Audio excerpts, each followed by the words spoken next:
Hello, and welcome to the 15th episode of Last Attempt, a World of Warcraft Guildcast. I'm your host, Squirrelthug. Joining me today on our panel, our co-host, Shakatan, What up? and Templar Ivanhoe. Hello. So, BlizzCon Community Night lineup just dropped. They had a post, Blizzard had a post for that, and while I don't actually follow, cosplayers and such, they had some of their credentials up there, and some of these people are pretty impressive. One of them I know was like a judge in some other um, contests for like cosplay and such in several other countries, as it said. So it's a pretty cool lineup, and I guess there's somebody who's returning as well. So it's like for the people that follow that, that's like really exciting news, I think. But overall, I think it's really cool to hear more news on BlizzCon. I'm really excited for that coming up this year. And we have 2 rounds of hot fixes plus a really big tank update. And we'll be going over that with Templar Ivanhoe. I know he's got some ideas or some thoughts on that. Liquid dropped a Race to World First documentary. I think it was like sponsored by Alienware. So that's the thing. It's only a half hour. I haven't watched it yet, but maybe we can talk about what we think about speculation on what that might be like. If any of us are planning on watching it, I know I'm planning on watching it later today. And Microsoft had some interesting things happen recently, and there's some news we want to go over with that, and kind of maybe talk about what that could possibly mean for Activision Blizzard being part of gaming division and overall just like within the Microsoft ecosystem. So want to do our roundtable. Shakatan, what have you been up to in the last week? Pretty much, not too much. I've slowed down so much on my M pluses, and I feel bad. This always happens, actually. Like, middle of the season, getting closer to the end of the season. I know I need to get my mythic weapon out of Messiah Caverns, and I'm just kind of, I don't know, just being stagnant on that. And yeah, so Have you spent your void cores? And I've spent a couple, and I did get both times. I got not the pieces that I wanted. Yeah, I spent it in Algathar Academy. Wait a minute, no, I spent them. I think I spent them both in Messiah Caverns. I got a trinket, and I got what was the other piece that I got? Something. So if I go in there again, there's going to be a better chance that I get the pole arm Every time. in there. And so, yeah, I need to do that. And I also need to get the puzzle box from Algathar Academy. But, yeah. I don't know. I'm also trying to do real life stuff, I guess. I'm dating and, Oh doing yeah, that that's kind gonna of take some thing, which time is taking away up some of from my WoW. time. Yeah. Totally So worth it. it is totally worth it. Yeah, because then someday you'll Yeah. have some kids, and then they'll play WoW with you. That's my goal. Well, When my she's daughter already grows got up. yeah, she's already got kids, and I don't know. I'm pretty much. I don't think she's gonna have any more, but Hey, I would be happy to be a father figure for those kids. So hell yeah. Hey, what was it? You're I know, you're not the dad. You're not the stepdad. You're the dad that stepped up. There you go. right. I always see that on the internet. It's very. It's always like it's always meant as like a heartfelt sentiment, sort of, right? Yeah. At least whenever I see it. But yeah, hey, that's pretty cool. That's awesome to Yeah. hear, right? We always want to. That's an important thing to like point out, right? Like we spend a lot of time in the game, especially as Mythic Raiders. There's a lot of stuff that we need to do, but it's also really important that we have a healthy separation of time and like what we do, right? And so also, to that point within the guild, we kind of want to be conscious about that for like all of our guild members. But I mean, so far everybody's done really well with like keeping up with things, like at least for that core team that we've got. For sure. For sure. We just need a few more core, just a few more. Yes. Just a couple more dedicated raiders. I mean, we have an old officer that just came back and they're gearing up, and so hopefully they've reached a gear eye level.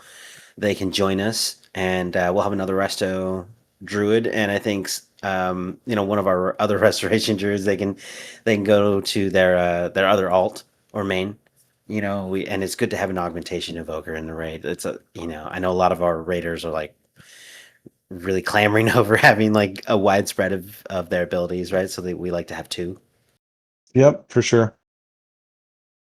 And Templar, what have you been up Yes. to in this last week? Well, I will first mention that we did get Laura. Let me double check the numbers. All the way down to 0.2%. Yes, that was exciting.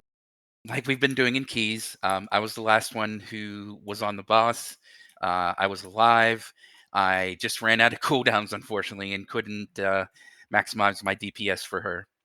Ah, so close. I know. But other than that, still working on the auction house. The good news is I have essentially recovered all my gold that I have invested, Oh, which is a nice. lot. You did that pretty quickly. I would say yes. Yeah, within a month, I would say. Yeah. But I've been having to baby the auctions a lot more this expansion. I think that Like watch them closely, like be more interactive with them. yeah, and make sure to like cancel and repost them. The way the auction house works is if someone puts an auction um, for the same amount, let's say you put a piece of armor up there for 6,000 gold. If another person puts it up for 6,000 gold after you, the person who did it after you is the one that will sell before yours. So the what you have to do is every, I'd say, hour, maybe two, is go into all your auctions, cancel the ones that other people have posted, and then repost yours. So then yours is the first one that gets sold. Um, wasn't Does that ever really. become an arms race? Yeah, it can, especially at the beginning of an expansion. The good news is we're in the expansion, so it's not that big of a deal. Um, but uh, I'm just happy I finally was able to recover all that because I was. Let's see what the numbers say.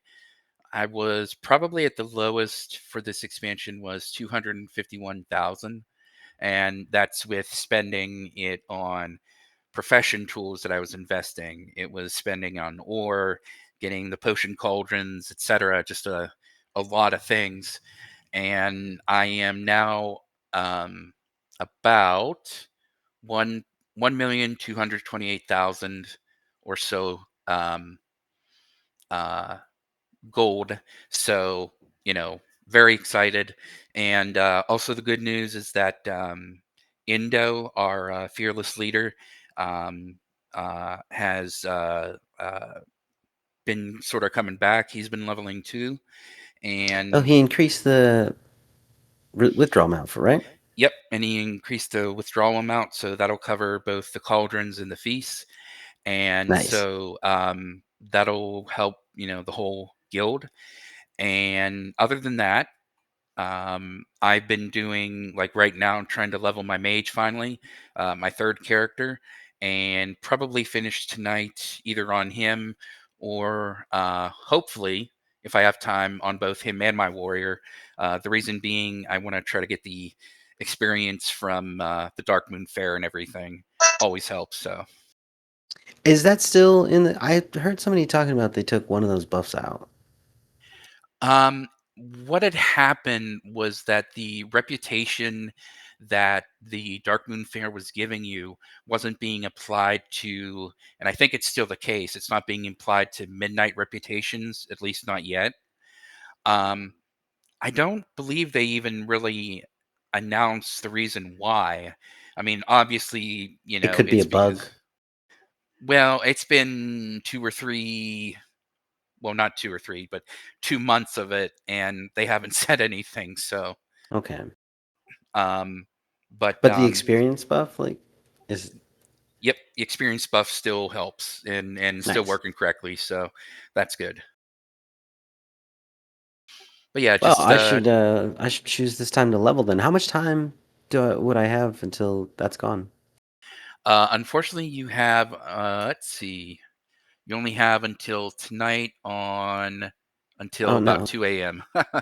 Well, yeah, I'll probably play some tonight. And just for our listeners and also me, because it's been a really long time since I've done that. Can you walk us through how to get that buff? Sure. What you want to do is go to your main capital city. For the Alliance, that would be Stormwind, and for Orgrimmar, or I'm sorry, for the Horde, it would be Orgrimmar. I'm not sure the exact location in Orgrimmar, but I can say that in Stormwind, in the main area with the main bank, um, right by the auction house, there is a person from the Dark Moon Fair. He'll be dressed in green, like with a green witch's hat. If you talk to them, you can give them, I think it's something like 5 silver, and they will teleport you to wherever the Dark Moon Fair entrance is for your faction. For the Alliance, it's in, um, and I am blanking on the name, and I shouldn't because I'm old. Uh, Give me 1 minute. It's like Goldshire or something. Elwyn Forest, Okay. and it's right in Goldshire, like right past the blacksmiths and everything. And you take the portal, and then once you get down, uh, there'll be sort of like a main thoroughfare. You go down, you can mount up, and you'll notice there are 2 places you can get the EXP. You can either ride the Ferris wheel or take in front of them. There will be a someone you can talk to. I know for the Ferris wheel, it is a Pandaren woman. Talk to her, get a ticket book. Once you get that ticket book, go into your bags and open it. You'll get 5 Dark Moon tickets. And with those tickets, you can hop a ride on either one of them. And you will see in your buffs bar, it'll slowly build up to 60 minutes and going from like 5 minutes to 10 minutes, etc. And once you do that, you can Hearthstone your way to wherever you want to go to level. If you're max level, or I'm sorry, coming from the War Within, to get to max level, you just head to Silver Moon and do your questing as normal. I've got a resto druid that I'm gonna level up just because I want another one for. I need to. I should pick another specialization or class, but that was the next one I picked. Um, but I can just probably sit there, right? Like in the Dark Moon Fair and just queue up for dungeons, and then just Hmm. get the buff again whenever it starts to wear off. Yeah, there's and the only thing is that if you do die, whether that's in like PvP combat out in the world, or let's say a mob kills you, you will have to get that buff again. That's the only sort of bad thing. Um, Okay. Alternatively, if you have some Dark Moon prize tickets, you can also spend those prize tickets, and these are different than the ride tickets, but you can spend those prizes on Dark Moon Fair hats. And what those allow you to do is get the buff anywhere out in the world. So let's say you die, but you're in the middle of a quest. If you have one of those hats, just right click it. It'll apply the experience buff, the same one, and you're good to go. Oh, that's awesome.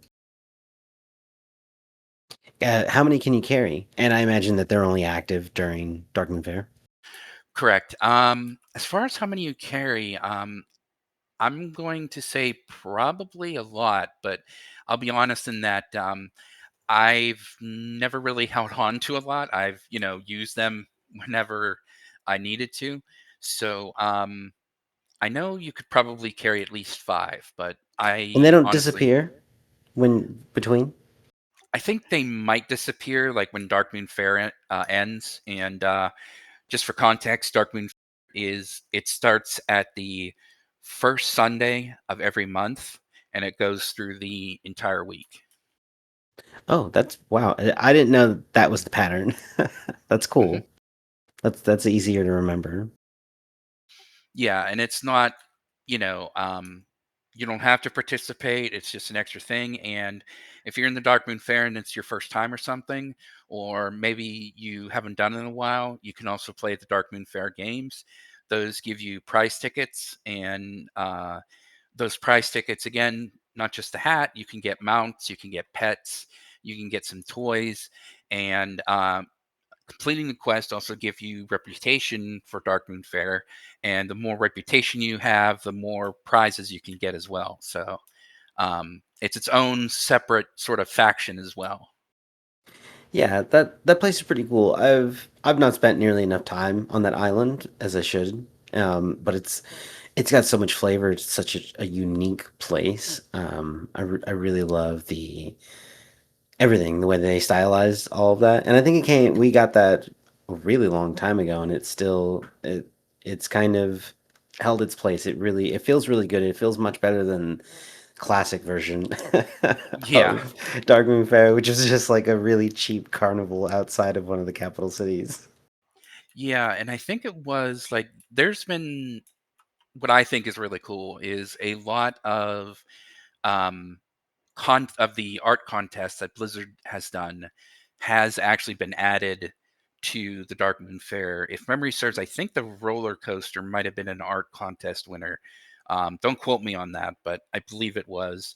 And so, it's not just like a side thing. They've actually implemented stuff from, you know, in the community and these winners and everything. It's pretty cool. I do like that Blizzard has not just implemented that and kind of let it go. Like they're definitely they it's noticeable that they've definitely paid attention to it over the years. And it's shown. It's a really nice place to be. It's really cool to see that some of the things have changed. And I've actually gone there on like RP servers, and even if I'm by myself, like it's really fun to just be there, with the atmosphere and everything. It's a really cool place. Yeah, definitely. Oh, and also make sure if you do professions, they have the extra profession quests, and you get extra bonus knowledge points for them. Oh, is that each time it comes around, you get it once? Yep. And So for it's each profession is about 3 extra profession points. So it's definitely worth doing. And it does change. Some professions like alchemy require you to get, like, for example, moonberry juice before you go and in order to mix it with another thing, you know, since it's alchemy flavored. Um, but yeah, all the professions have them, so it's definitely worth doing. okay. Yeah, I think that's what we'll end up doing at some point. Definitely before it's gone. Which would that mean that it's going to be gone? Yeah, that's right. As you said, two a.m. Sunday, like Yeah. Pacific time I know it's 2 or server a.m. time. Uh, so it's a little bit confusing because the way that the calendar sometimes displays dates is in server time, and sometimes it isn't. Um, I'm not 100% sure. I know the Sargeras is PST. So I think it's 2 a.m. Eastern time, which would be 12 a.m. or so um, um, Pacific time. Okay. Yeah. So I'll definitely go in there and try and get that buff and get those hats before they're gone, so I can start using them in those dungeons and get all that done before it leaves. So Yeah. yeah. And so for the last week, I think I've just raided. I haven't. I did one Pit of Sauron, and I need to go and spend the rest of my void cores and go and do that. I think I got something decent out of Vault, so I didn't get an extra Void Core from that. Um, but yeah, I'm doing pretty okay on gear now. So I definitely need to get more. right? I'm not fully mythiced out, so Right. I still need to, and I need to run more keys. I was talking. I think I was talking to Pathran about that before. I need to just do more repetition. I need more repetition on those keys.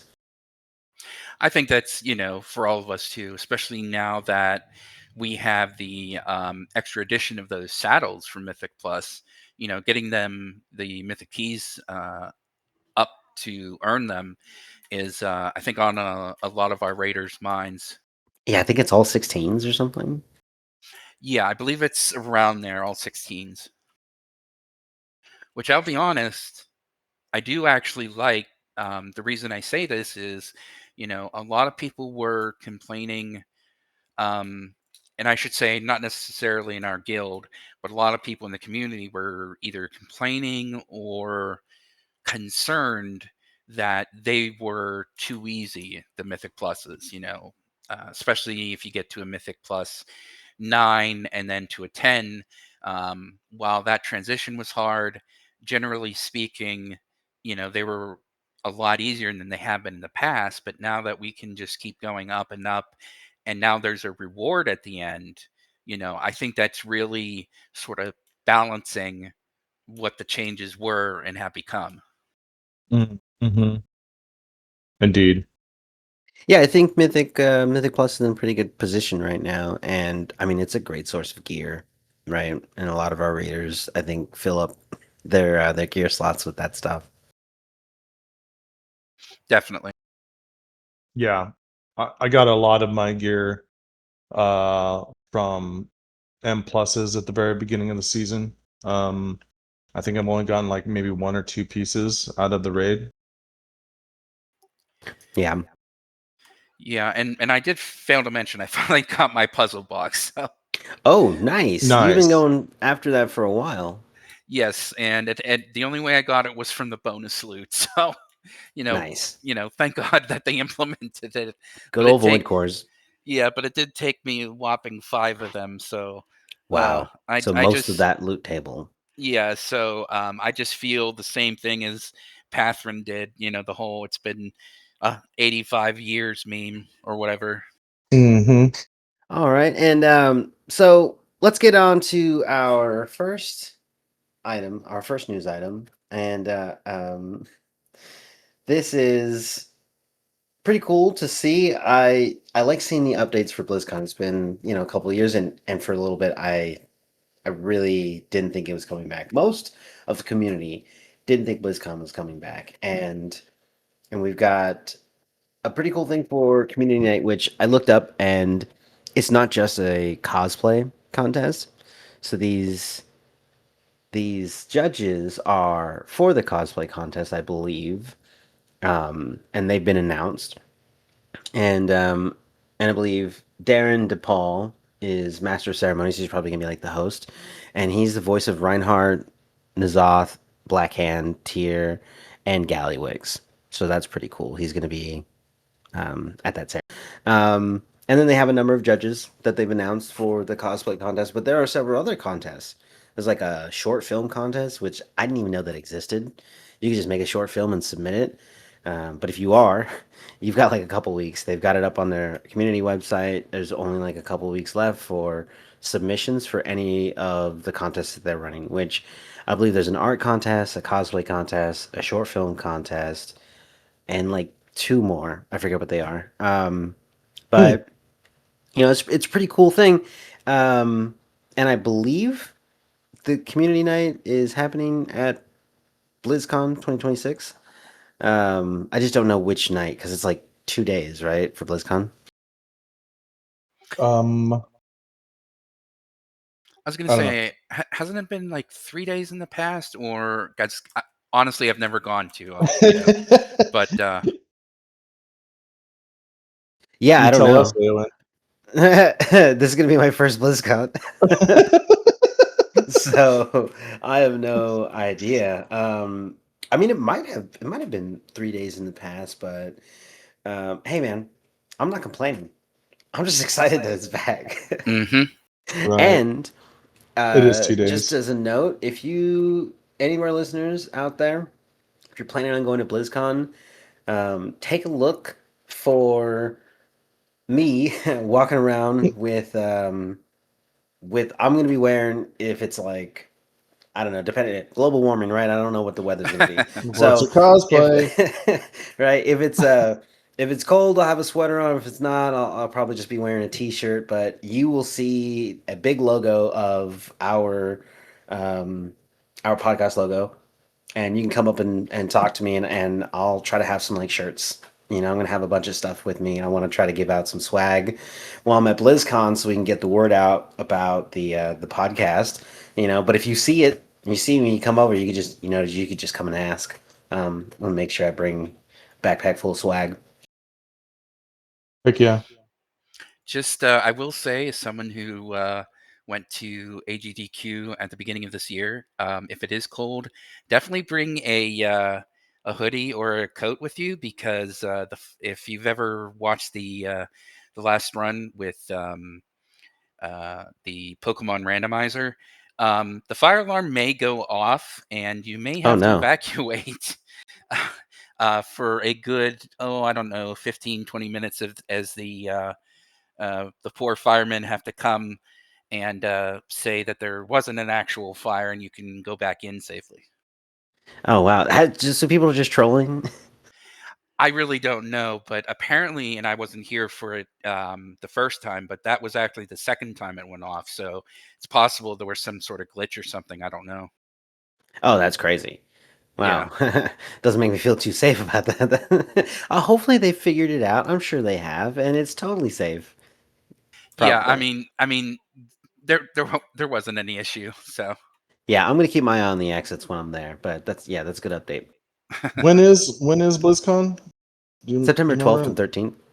September. I don't imagine it's going to be too cold there in LA in September. Yeah, so I mean either way, I'll have some swag and I want to try to have like a big icon on me that shows the podcast logo. So it should be easy to find. Um yeah, that'll be cool. yeah, so hopefully I meet some people there, or even better, get some new people on the podcast, or like listen to the podcast. You might you Spread the might word. find some you might find some people that are already part of the let's just say The listening community. well, yeah, even maybe even other podcasters, man. You might see somebody there, you'd be like, "Oh, I Oh recognize yeah. that person," from the Yeah, and then community. Hmm. maybe get somebody on here as a guest host. Mm-hmm. For Get a sure. little cross pollination there. I think that'd be pretty cool. Yeah. And for our next news item, I want to talk about the tier 6 ritual sites. In the next patch, we've seen on the PTR that they are dropping mythic crests, and I don't know what tier they go up to right now. So maybe that's just like a change for tier 6 as it is now, or have you done the ritual sites? Either of you? I'm actually doing them right now. They are very similar to the um, Legion assaults as well as the assaults in BFA, um, which is a good thing. I've always enjoyed them. They're especially for a little, not just diversion. They can be decent for leveling. How long does it take? Um, Basically, what you have to do is there are multiple points within the map, essentially sort of mini world quests. And once you complete those mini sort of scenarios, and these are out in the world, you can fly back and forth to them, they build up a meter. And once that meter reaches 100%, there is a large assault, or in this case, they call it a void incursion or ritual. And what you do is you go through, defeat enemies, maybe collect something, smash something, etc. And during the entire scenario, you build up to face a big boss, and it's a you know out in the world quest, so anybody can participate. And have people from different servers coming in, etc., etc. Oh, Um, so it's not instanced? No, it's is a world-based, sort of system. Okay, kind of feels like maybe the pre-launch event a little bit, Yeah, exactly. Those kinds of things. where they had all those little void spires everywhere, and you had like a lot of cultists all over Highlands. Exactly. Okay. Yeah, I mean that sounds pretty cool. I might go check those out. Especially I'm trying to level that other druid, so I might take them through there. Is there a minimum level? Like I should be 80 before I go there? No, they are scaled with you in your by your level and everything, similar to um, the pre-expansion uh, scenarios like you were mentioning. Okay. Wow. Interesting. And what zones are they in? It's like the main zones for the expansion though, right? Yeah, they can be in Zolomon, Eversong Woods, Voidstorm, Harndar. And with the next patch coming out, and they're coming out with the newer Void Assaults, and we're getting those 2 new maps. I would assume that they will be in there as well whenever that patch releases. Okay. That's yeah, that's gonna be pretty cool. I definitely gotta check them out. I know that there's and they also do they give progress for the world events like section of the Great Vault? That's a good question. I'm not 100% sure. I would say maybe, but as soon as I'm done with this world quest, or I'm sorry, not world quest, with this assault, I'll be able to tell you. Okay. Yeah, that'd be interesting to know. Um, so for our next news item, we I wanted to talk about it's a really small change.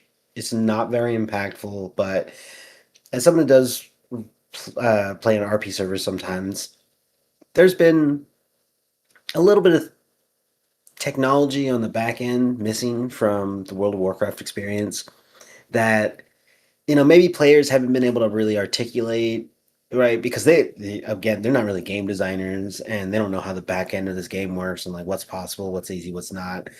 But definitely there have been complaints from the role play community that there should be more to be done for that part of the World of Warcraft community because there are some people who pay the subscription just to go and hang out with other people.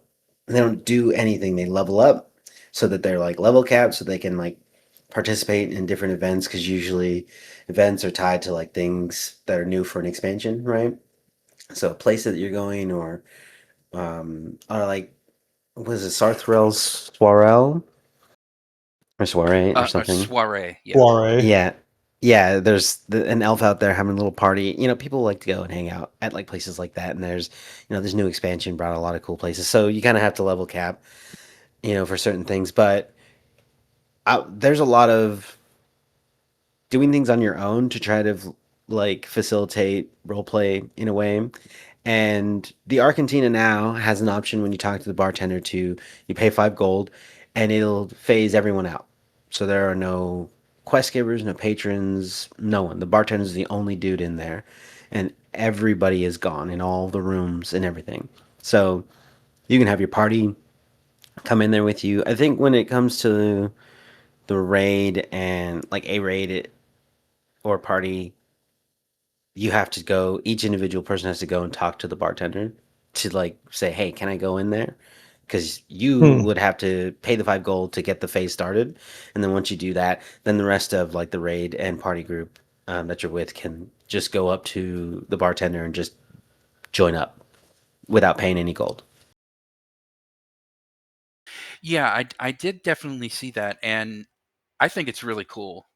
I mean, I don't RP or anything, but just the idea, because I think they did a really good job with the Argentina. It's a very Yes. um, I don't know, it's a very rich place, and it's we go there by way of Khadgar, or Dadgar, as we all know him. Um, and it's definitely very, Kirin Tor, very magical. Yes. I And the I history, people are like, it kind of doesn't make sense, but I don't I care. Yeah, I'm the same way. I can definitely understand that, but having Dadgar invite us and we're going through, some extra quests.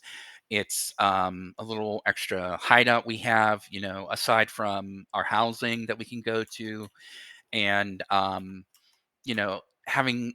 I also love to, there's inky black potions here. There's the potions that make you small or big there. It's really neat, and uh, I don't know. It's just little extra thing. And all Um, those little things are still in there when you pay the 5 gold and right, phase it right. out. Like it's cool because all the stuff that you really like about the Arcantina is like still there. It's just it's empty of any NPCs or any players or anything. And I just it's so much fun for that. I think it'd be really cool if they applied this to like other places. And I don't know, they made a promise that we were gonna get more on a lot of things, and roleplay was one of them. And it's cool to see that they're actually going through with that, which makes me have a lot more faith in some of the other promises that they made us, right? hmm Hmm. Hopefully, we'll get those Wrath of the Lich King ship battles someday.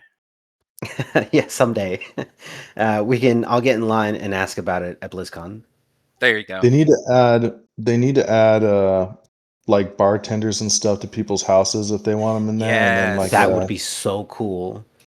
like uh just if you really do want to make like a dance club or something like that, lights that can kind of maybe goblin lights that can kind of go on and off and stuff to really give like a club feel or something. I I think that'd think be pretty cool. different kinds of vendors would be really cool, right? Yeah, Like yeah, house vendors would be dope. I saw somebody take like a bunch of hallways and put them in like all in a line, and like you come into their house and then they built like each side of the hallway basically like you put doorways and stuff in there, and they made it look like a street, right? Like Mm, it's like a okay. hmm street with like small, and they put like closets in, and so it's like a street with like all these tiny little. I don't know if you've ever been in like LA or like a really busy city. Sometimes they'll have like these alleyways, and they're basically the backside of a store, and then so there's not very much space, and Right. it's really tight to get in there. There's a lot of vendors, and I think it was an Asian market that they had made. But it was that Mm, kind of concept. It was just really cool to see the like what people are able to do, with stuff like that. And if you could put actual vendors, right? You can make a little ramen shop and like put a vendor. I don't know if we have a vendor that actually sells ramen, but if you know what I mean? Like if they start adding some stuff, that's a pretty cool thing. yeah. Yeah, and I would love, and I don't believe you can like put alchemy tables and a blacksmith hammer, Oh, etc. that would be cool. Yeah. You still have the item that you can build with like an engineer, right? But like having a stationary one that's like always there would be really cool. Right, exactly. Mm-hmm. For sure. Even if it wasn't always there, but I had an item there that I can click and it'll show up, right? Like I just don't make me hmm put it in my bags. Just make it furniture and then make it a lock. And I would like that. I think the animation for something like that would be cool because originally it is a um an engineering item, right? That you pull out of your bags and you click somewhere on the ground and it'll pop up there. But like Right, if you have a furniture item, you can just walk up and click it, and then this little thing will animate and build out to the thing that you chose, right? Because you get to choose whichever profession. Mm, exactly. Yeah, that's the opportunities for the house, the housing, team. If you guys are listening, definitely take notes. So our next news item is actually it's a couple of hot fixes that we've had in the game, and one of them we'll get to some of the other hot fixes that came through, but the second one was a big tank update, which was kind of for me really surprising to see. But it seems like they're trying to do like a hard reset, I guess, on some of it. What is your idea on this, Templar? It's very interesting. I will say the main reason that they even gave for it is to adjust the tanks for M plus. I would say the biggest winners are obviously the Death Knights and the Vengeance Demon Hunters. I think what was it Rygus? I think is. who said it, that it wasn't necessarily all that big for demon hunters, but my understanding is that as far as their ability to live and everything, it was very tiny compared to um, even just me as a prot paladin. So that's definitely good to see. Um, I was actually surprised that they did any adjustments to prot pally. Again, very happy to see. Very You good. got buffs? Yes, sir. For prot pally, our stamina is going up to 5/10% with one of our talents. Um, or I'm sorry, it goes from 5 to 10% to 7 and 15. Ardent Defender's duration is now from 8 seconds to 12 seconds, which is actually a lot. Traditionally, it's always been a very short cooldown, even back in Wrath and everything, and it's even going from a 12, or I'm sorry, 20%, excuse me, DR to 30%, which again, ever since Wrath, it's basically been the same um, amount that it's protected you with. And what's even more surprising is the fact that they gave us 2 Guardian of Ancient Kings if you talent it. And so seeing that on top of it makes me just a happy little puppy. Um, they've even Okay. they've even Yeah, these are really increased. exciting changes. Yeah, they've even increased Sentinel, which is an alternative to just going with Avenging Wrath. They even increased that uh, the duration from that from what was it 16 seconds to 20 seconds. So again, very surprising, and at least for prop pally. And I know another thing with Death Knight is they've been hitting things like a wet noodle, which is unfortunate. um, but I think they've increased that. And I know Protection Warrior, which I honestly didn't think had any trouble. They're increasing Ignore Pain, which is essentially one of their main things they can do, which essentially applies a shield to them if they sacrifice the rage for it. And that effectiveness has gone up by 8%. Uh, Brewmaster Monk, strangely, is not on there. I'm not sure. I'd have to ask someone who plays Brewmaster if if they have too much defense, or maybe their damage is good. But yeah, it's a I don't know. I just think it's a lot of good changes, especially.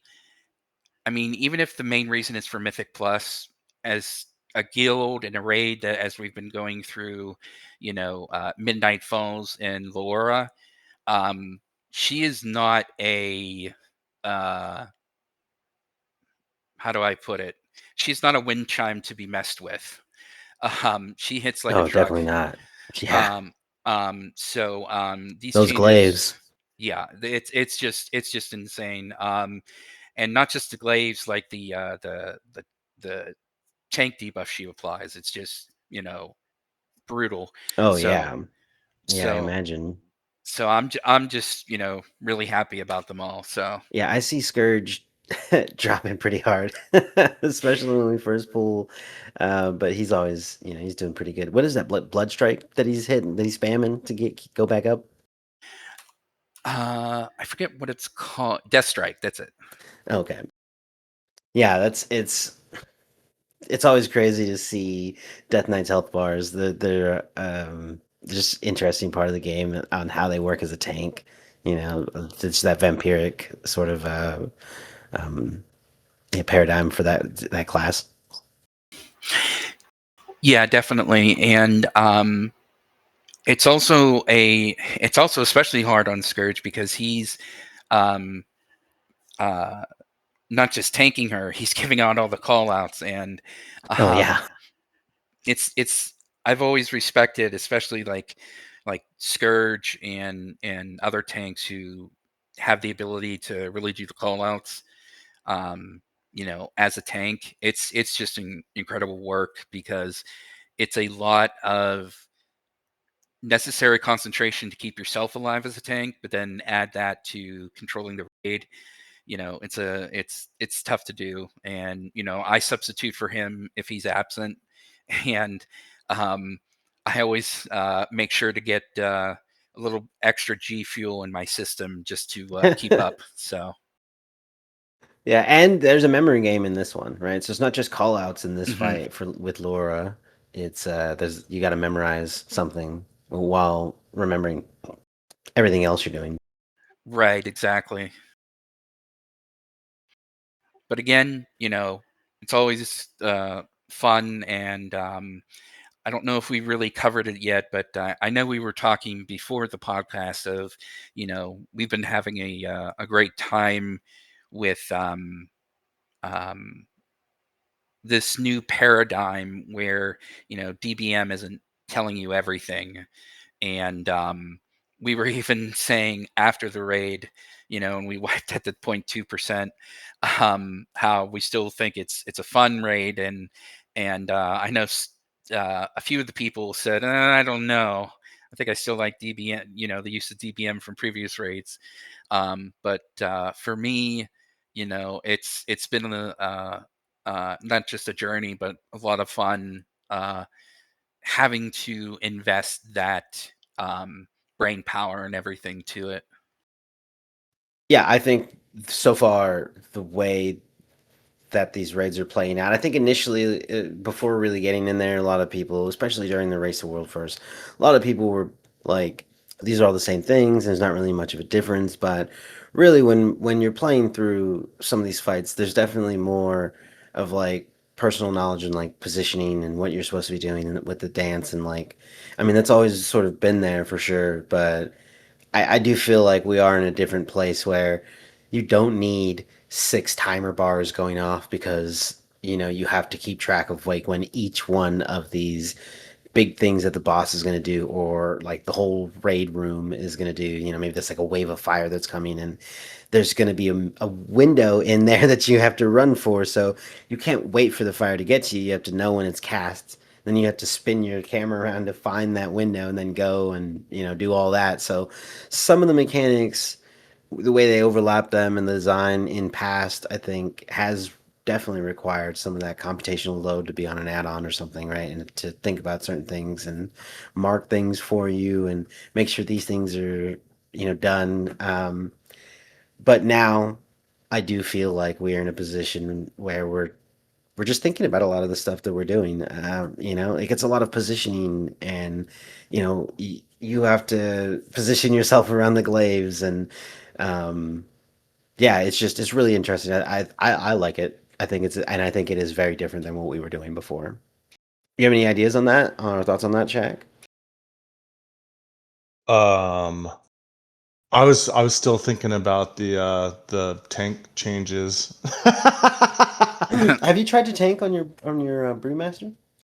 No, but brewmasters are right now the most popular in like the very high keys, like 20 plus. Brewmasters are the highest tanks right now. That's probably why they didn't get any buffs and stuff. They got to get the other tanks to. I think brewmasters are probably mitigating the big pull damage more than other tanks using stagger or something.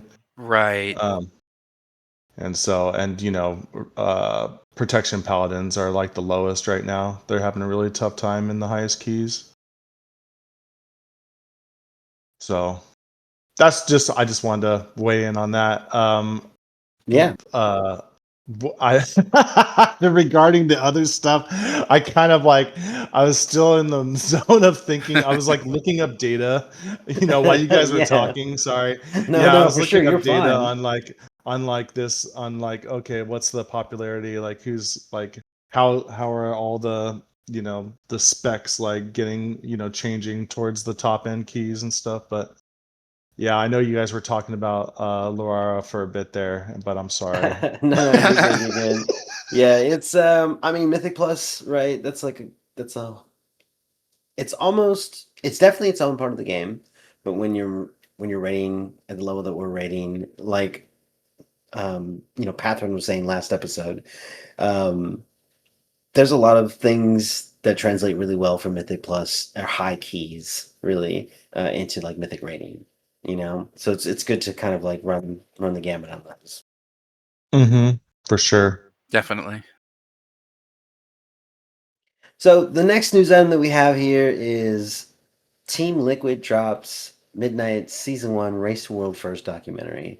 This thing's sponsored by Alienware. I have not watched it yet. I do plan on watching it. It's only a half an hour, so it's not going to be that much time, and I think it'll be interesting. I know this was really the first Race to World First I've like mostly paid attention to. Um, I think I saw some stuff, in The War Within, but I wasn't really like locked in. But I watched a lot of this one, and it was really interesting to learn a lot about kind of how everything works, just from an outside perspective. And everybody has, like, you guys have like seen this happen, like, and I've kind of followed it more closely than I have in previous expansions. And so I was learning a lot about kind of everything that they have going, and it just seems like a very complicated system that, like, for example, Team Liquid, who this documentary is about, has in place. They have like personal chefs, and they got like the was it the 21st Raider who's like doing all the call outs and everything, and it's just there's like a whole organization working there. Right. So I think that'll be cool to see in the documentary. Yeah, I was going to say, one of the things that we really don't, I haven't seen it myself yet. I'm like you, Squirrelthug. Um, One of the things that we really don't get to see or really get to think about is not just how much goes into it, but how much they have to prepare for it, and even just having to go to sleep. I know after they were able to, um, uh, fully clear the raid, they won the contest, Race to World First. Um, Whenever they won, um, the first interview with Maximum on Team Liquid, he's their team lead, and as you alluded to, their 21st Raider. So he was the one doing all the call outs, even though he wasn't, actually playing. Um, he was saying that they had to make a decision the night before, as they were getting really good pools, but they were so close, but they couldn't, get to Lore and beat her. And I believe that was also the same night that they got to the secret phase, and they had to make a decision: do we go to sleep now and risk the chance of Echo, who are just waking up, possibly winning the race, and while we're asleep? And they had to make that decision. They decided, well, it's not going to get any better. Let's just go to sleep. Hopefully, maybe they won't get it. It's always possible. And the next day, after getting sleep, and going through all the phases, they had the cleanest pool I've ever seen of a final boss. Um, Especially with that final phase being so brutal. They won it, and it was a mind game that they had to make that decision. And it was just, it's just an incredible thing to witness. And I think, like you said, for me, I was really invested at this time because it wasn't just the normal sort of Race to World First. This was the Race to World First with the new rating paradigm. What's it going to look like? Are the top end guilds going to have that much trouble? Initially, they didn't. They cleared Void Spire basically in a Yeah, day. we had a gap. That was Yeah, crazy. That was the people. I think that's why Laura and really just the Midnight Falls, the whole raid, the March on Quel'Danas was a big surprise for people, or for some people, because if you were following the discourse around that at the time, People were some people were upset, some people were shocked, some people were underwhelmed, right? There's a number of different reactions, but it was Hmm. strange to see Illyria, who by far, in my experience, was even on normal was had the weight of the end of an expansion boss. The way that the fight played out, how the platforms were moving, the mechanics that you go through, like I genuinely felt like I was fighting a Titan. Not like a World of Warcraft Titan, just like in the sense of just like a really strong character, right? Like just a Right. powerful demigod. And it's always kind of been alluded to of like what she can do and what her abilities are and like how strong she is and such, right? And I just think that for the World of Warcraft story, that was such a strong moment for her to even though she's like this raid boss, right? Just to put her on that level and the level of difficulty of like the mechanics and everything that you're doing, it's a fight that takes effort, and I love that about it. But really it was the flavor from that fight and everything and how it played out. Like I just thought it did such a good job for the story for me. It was a really good experience, and when I saw the Mythic Plus version of her go down in, what was it, 30 pulls or something? I mean, About the that, first yeah. pull they hit phase two, like the number one pull. Which it was funny. I'd gotten off work and I come home and um, or I'd gotten yeah, and when I got home I had turned on the race and I turned it on just after they started the world first pool on Illyria, and so there's a lot of excitement in that because nobody's seen Mythic Illyria yet, and they get to phase two on the first pool, and they're all talking to each other, and you can hear them kind of the camera's moving around, and you can hear them saying like, "Oh yeah, she dies tonight. Like we're gonna get this done tonight. Like this is happening. There's no question about it." And that was the final boss for what was supposed to last, or what people imagined was going to last all the way till the next reset, which is when we were getting Mythic March on Quel'Danas, right? So I think players just expected Blizzard to tune that in a way that the whole raid was going to take them till the next reset, but it didn't. It was wrapped up by what, Thursday, Friday, something. Yeah, it was only like what, 2 or 3 days? I Yeah, I have think to like double 2 days. check. It's crazy, Yeah. super fast. It was honestly rather unprecedented. It was so fast. And we have this staggered approach to the three different raids that we have, so it's interesting. And I'm wondering if there's going to be like a really big race to world first for 12.0.7 because there's another raid, but also it's flex. So like, is there a world first? Like, what makes you eligible for the world first? It doesn't matter. Can you go in with 15 just to have, more arena to play with, right? Like, because the mechanics That's are going gonna to be be, tuned to one or the yeah. other, right? Like, and maybe you perform better with like 17, right? They're gonna find a sweet spot or something. But I imagine that just the just the friction of having another body there and more spell effects and other things happening, even if you tune things down, like having another body there running around, especially if it's a hunter coming in, or like a warlock, a horde class, like coming in with a horde, and like it just I think there's some real value there that can't be seen on a spreadsheet of like having less bodies on the arena floor. I mean, they can go, if it's on PTR, if they're doing flex raids, on the PTR, they're gonna at least get a chance to kind of see the scaling, and their classes and figure Yeah, that but what out. counts as a race to world? What counts as a world first achievement? Like is it going to be any Do you number? need the 20 for the achievement? Right. That would be interesting to see how they approach that because if the achievement is 20, then it's still 20, and then the flex is really Right. just a thing for the rest of the community, right? So like Right. nothing really changes about the race. Yeah, do we know anything about that? I don't I don't know. think Is there so. achievements I that haven't have been data mined or anything? PTR?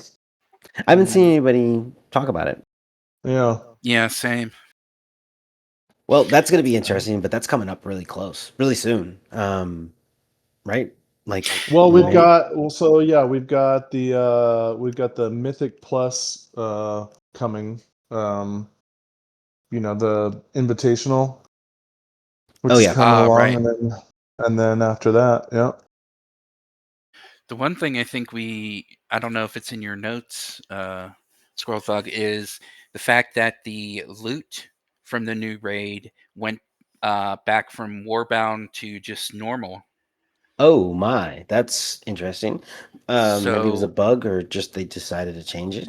there hasn't been any announcement, but the Wowhead and data mining it and everything noticed it. So whether that's intentional or not, we're not sure yet. Yep, that is interesting that they're doing that. Hmm. I mean, I was really hoping that that was the case, that it wasn't a bug or anything or some kind of mistake, or that they didn't change the design on that. I think having Warbound gear like that would be, just really cool. I mean, I guess it sort of seemed like it'd be sort of limited, right? Like you can't like feed every one of your ults. Like you're only going to feed something that shares a armor type with you. But now maybe Yeah. we don't get that. So, um, or they drop in the world loot type of system, right? So it's all personal loot. But I think people would really dislike that. But for a single boss, single raid, kind of in the Nitro Boost era of the or section of the season, kind of at the end where they're just giving players boosts. I think that's what this is kind of going to go to, right? Like you can do this boss. Maybe it's a little more. I don't know. I hope it's harder, right? Like like it requires a little bit more skill than like maybe Marching Qualdanas. Hmm. So yeah, I Or don't know. We'll maybe see. at the very least be on par with Chimeras being, single boss raid encounter. Yeah. Right. So it might be a really good candidate for mythic pulls on it, right? Hmm. Depending on what it drops and how those maybe it's got some trinkets and they sim really well. Yeah, I So mean yeah. it's still considered in this season, right? Or like between Yeah. seasons. So it's Yeah, not it's like gonna be at the end of the season basically.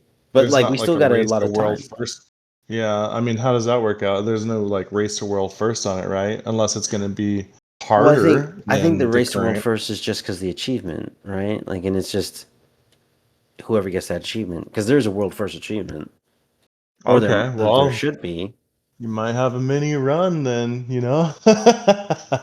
That'll be Yeah, interesting to see. I mean, but I'll be interested to maybe we can. I'm gonna watch the documentary and then maybe I'll have some different thoughts on this like next week. But like right now, Yeah. just kind of the way I see how Liquid is like operates, and the amount of like donations that they're getting as they're streaming the fight. It's really interesting to see that they got thousands of people that are like watching them, and just every few seconds they're getting like subs, so they're getting a few dollars thrown their way. um be really interesting to know how the way that the raid was tuned, the fact that they were only really like pushing for a couple days, and then the rest of that week they were kind of like doing other things, and maybe they got some viewers, but I can't imagine they would be the same at the height of when they're pushing Ilaria, right? So Mm, does that affect their revenue stream, right? Does that make a difference on like if they decide if they're looking at this boss and they see sure there's an achievement for it and it still requires 20, maybe not, whatever, right? But it's one boss. We don't know how it's tuned to just hmm. basically pull out the whole operation, which everyone's going to be getting paid for whatever the Right, number of which means days they are for gotta that. fly. They gotta fly All of people that. as well, because not all of them live in LA. Yep. So like they have to decide to do that, which is obviously an initial cost, but I imagine that initial cost is offset by like the idea of like, oh well, as long as you guys are rating for or performing for X amount of days, then that's when we make up the cost, and then it's profit after that, right? So if this thing Right. is going to be one boss, it's probably not going to have the opportunity to so that it's like a profitable endeavor. So they may not do the race to world first in that way at all. I mean, they're probably still going to perform. Maybe they find a way to do it where they're all remote and they're kind of just on their own. But maybe they Mm. don't perform. It would be strange Yeah, though, because right? Like, what what if if they it's a don't perform as well? pushover? You know? One, Mhm. what if the boss is a pushover? Sure, but two, what if Liquid doesn't perform the way they do when they're all together? Right? What if now that they're Right. all remote and they try to run a world first without their personal chefs and all that other stuff that comes with the creature comforts they have like built into that system? Like, what if they don't have all of Latency that? They have differences, yeah. latency, yeah. Or latency, sorry. Yeah. No, you're good.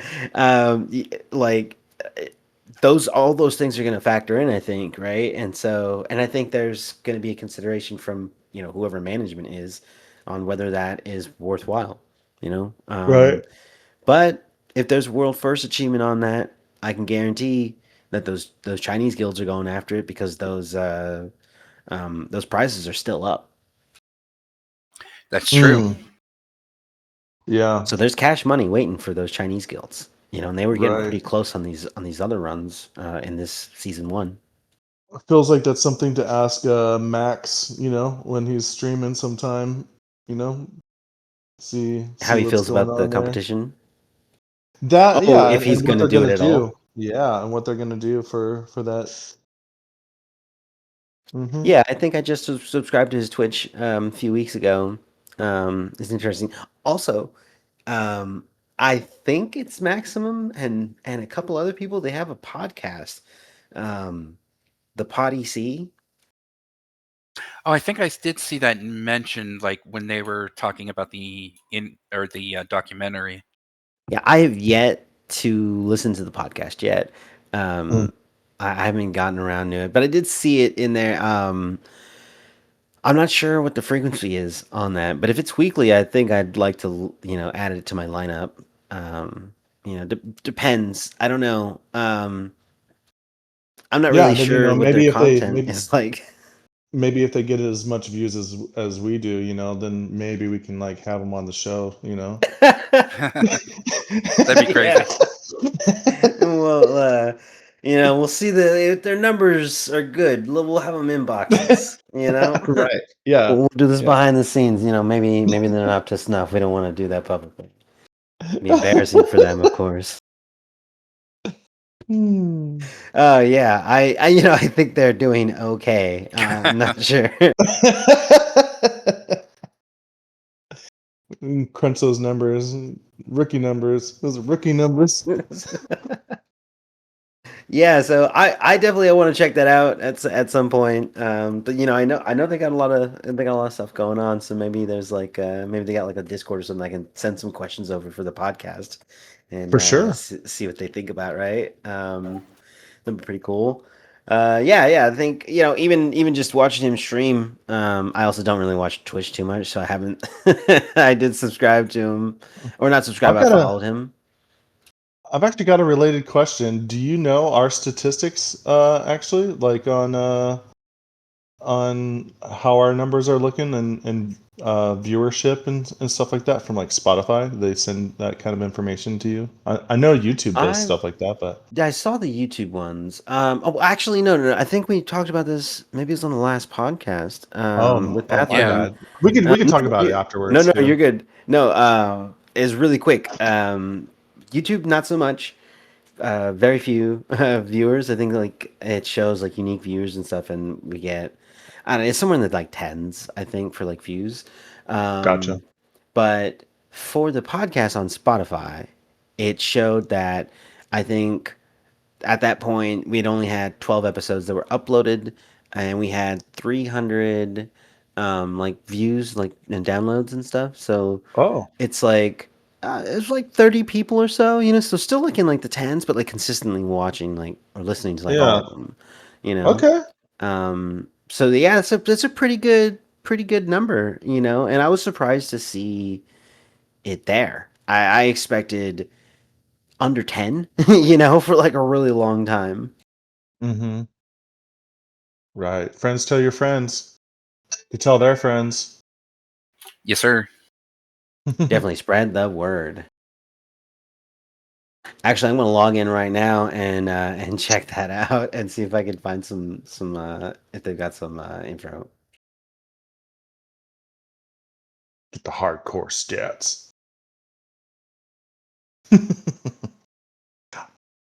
while I'm looking that up, I wanted to bring up some. So for the last couple of news items, I've got some stuff pulled up here about Microsoft, and we try to cover some of the news on there. I like to reach out into some of the business sectors and see what's going on over there, and I try to kind of just keep an eye on technology news a little bit. And recently, I've heard some things about GitHub, and there was definitely some concerns about whether or not Microsoft can really manage that website in the capacities that they have available to them and the staff and the team, right? Um, there have been reports of like a lot of downtime, and I think on their page they boast something close to like 99% of like uptime. But Hmm. there's somebody who in the community has just for years like kind of tracked stats and like done these things and calculated like what like real uptimes are, and they had posted, I think it was on Twitter, that the real uptime was like 87% or something, which is in the world of like online services and websites and stuff, whatever, is abysmal. Is not good Hmm. at all. Like you need a service if for what GitHub is used for hosting code and all this stuff, and for like actual enterprise, like being an enterprise solution for some companies, it's really important to be on that level where you do actually have 99%, you know, maybe even three nines. That'd be really good. Go four nines, like you really want to be, you want to be up there, and they're not. And so there was actually recently an exodus from somebody really famous within the community. I forget what repo that they had hosted on there, but they said like, given the downtime that the website has had, they just have to move, and it becomes sort of, it's part of the conversation, right? Because GitHub is free, it's this free service, and Microsoft does, but it's part of Microsoft.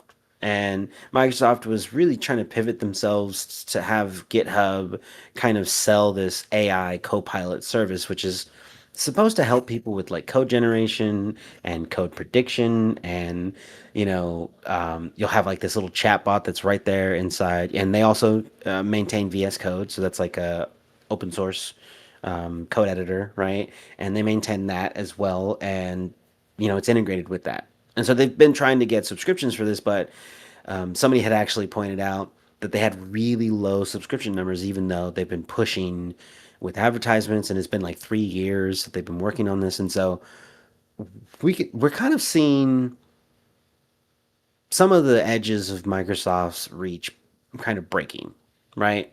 And what that may indicate, going into the future, is that we start to see like a tightening up of the company, and we start like cutting things out. To that, to that, I would, there's also the news that um, Microsoft had changed their deal with OpenAI, and they are no longer like the only people that can host it, right? So like basically OpenAI was um, locked in with Microsoft. So like Azure, the service is like Amazon's AWS, right? And so like people, and if people follow technology news, AWS going down for certain things, or some of their service centers going down, takes down like a huge chunk of the internet. Like those airplane terminals went down. There was a blue screens of death everywhere for like a whole day, and for the whole internet, like it made big news. I don't know. Did you guys remember those events happening? Yeah, I'll start with GitHub. I don't know how many years ago, could be one or two. I know that the both the founder and the person running GitHub had left, and the reason that was so significant is that GitHub had been not just doing good before Microsoft, but like you said, it had been slowly going down, and there hasn't been not just the issues with reliability. There's been questions and concerns with the way they run it, with the way they pull some repositories down, um, and there's also been ongoing questions on even the ethics with the whole idea of using GitHub and open source repositories and then using those for AI. I bring that up because not all open source licenses and such are compatible with each other. And they're not all, for example, like public domain, if that makes sense. A recent example of that was it was a Python library that was forked, as all open source code is traditionally allowed to. Um, but he then said that this new developer then said that, well, because I took the code and I used like Copilot and maybe it was Claude, I think it might have been Claude, because I used Claude to essentially do the same functions that the code, even though I already looked at the code, but I didn't traditionally use the code. But then I also did. It's a very confusing mess. But basically, he was saying that he could relicense it to whatever license he wanted to.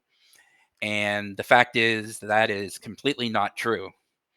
So there's an approach that would work, and I'm sure that maybe there's like maybe he just didn't put enough effort into it, but like for example, there was a recent leak. It was actually on March 30th, and I saw the news on April 1st, so I just didn't believe it, and that was an April Fool's joke. But somebody pushed a whole bunch of stuff that they should not have pushed to public repo for Claude for Claude Code, and it was really just like a CLI wrapper, sort of like in the terminal, and kind Right. of it wasn't like Claude or like Source for the model or any of that stuff, but it was all of the code that had to do with their terminal and their CLI interface and basically how it all works, right? Hmm. And then not only was it that, which was a lot of critical code that was like really proprietary to that company, but it also pointed to a server that basically nobody would have found outside of seeing the URL right in here. And so they followed it, and then it pointed to like all these other like variable files and such, right? And so they had a lot of data in them and it had a lot of like protocols. It was like library files and such. And so it pointed to the server that was like hosting those. And so, and it's just like open. So people took them. And in that Mm-hmm. event, what they, you right, Claude Anthropic had put out a bunch of cease and desist. And this was also like a really, this, a lot of the community felt really bad when this happened because, or they were really angry because Anthropic immediately knee jerk reaction to cover up their screw up, put out this sort of cease and desist, and they gave that to GitHub, so Microsoft, right? And they just, without reason, just it's Anthropic. It's a big company, right? You big money, big company. So we're just going to say yes, drop the axe, and Hmm. without doing the proper, putting it through a proper pipeline, they didn't. They would have recognized maybe that they can't just drop the axe on this repo that they had put out because there's other things that were forked and they were legitimate. And then somebody else has like legitimate repos that they're working on, and they're just getting cease and desist notice for not actually doing anything wrong. And while Microsoft did fix that, GitHub did eventually fix that, and they rolled some of those things back, and it was all proper at the end. The knee jerk reaction was not a good look, and I think somebody apologized for it, but really people were upset with Anthropic because basically they messed up, and then they still try to overreach, right? But anyways, Right. there was a programmer or developer that had taken action before, like really fast, before they were able to put that cease and desist out. And he used a clean room approach. And I think there was a court case, at least in America, for IBM versus somebody, some other company. And basically, they did this clean room approach where they took apart the program. They were able to like get the outputs from it from like machine code on some like low level, and studying what they can learn from there, and then using that information. And I think pass it off to a whole different team of programmers, and then them without knowing anything from what the original code was, but understanding what like functions and outputs and whatever design and workflow they're supposed to create, that's been designed into like a layout, but not, you know, so this new team doesn't know anything about the original, so they can legally basically rebuild that program by, you know, air quotes, building the program. Right? They have instructions. But they didn't steal it because they didn't see the original. So he basically did that, right? And he did it with Cloud Code. And so, you know, I kind of see. running it through. So it was just hilarious because it's ironically he used Claude Code to do it, and it was Anthropic's repo, and so legally that one's okay, right? And Right. so there's some ways to actually get that done. It sounds like this guy that you're talking about like didn't do it the right way, and he's just being not cool. But I know that there are Exactly. ways to actually do it, and people have been doing stuff like that. Yeah, that's and what you're referring to too is how we have emulators and reverse engineering as a whole. You know, that's where that comes from. But yeah, this division between like a clean room versus the legality of relicensing, you know, it gets really complicated, especially, you know, as we're funneling all this information into AI. And so that becomes a big question. Now, as far as the OpenAI deal, it's a very strange, amicable breakup. Um, for example, Microsoft is still going to continue to receive 20% of the revenue OpenAI earns for ChatGPT and their API platform. Um, and that includes a cut of any revenue that they'll get from platforms like AWS. Um, now, and technically, and I say this technically, Microsoft is still technically their main partner, and they will get OpenAI's updates first. But they'll get them first, and then maybe a minute later, AWS and the other people will get the same updates. So it's sort of still preferential to Microsoft, but not. But really, it's the um, OpenAI revenue that they're still, you know, going to be pocketing for themselves. But So it it is a is, good move for them. yeah, and it's interestingly, you know, it's also a good move for OpenAI because that means then AWS and the other competitors will still be able to, you know, um, invest money and buy from them and everything. So, you know, it's, you know, both sides weren't like, you know, hurt by it or anything. It was amicable, and it's you know, it's very kind of strange how it's working out, but such is the way of the modern. I'm sorry, such is the way of the modern tech corporations at this moment. Yeah. And just to read some numbers off that we have from like Microsoft, right? Um, their operating income hit 38.4 billion, so it's up 20%. Azure grew 40% in constant currency, and the AI business surpassed a 37 billion annual run rate. But notably, a lot of people have been talking about this. Xbox hardware fell 33%. So we've been losing like Xbox sales, right? And so we've seen Asha Sharma kind of make this real big push to like Xbox is back kind of thing, right? I think you were even talking about that. She's bringing those. We see all those changes, all those posters in the offices now, Right. and we have a total gaming revenue dropped 7%. Somebody had an analyst, Ben Wrights, has actually downgraded Microsoft to hold. So for investors, they're basically being advised to, if you have Microsoft stock, hold on to it. Right, it's not going to benefit you to sell it right now because it's so low, but also simultaneously, like it's not a buy. So if you are not in, like just because it's low doesn't mean that it's a value, like it's a value buy. Like it means it's kind of not in a good place, right? And so there might be like the hold would be like, okay, that's going to take a while to recover from some of this.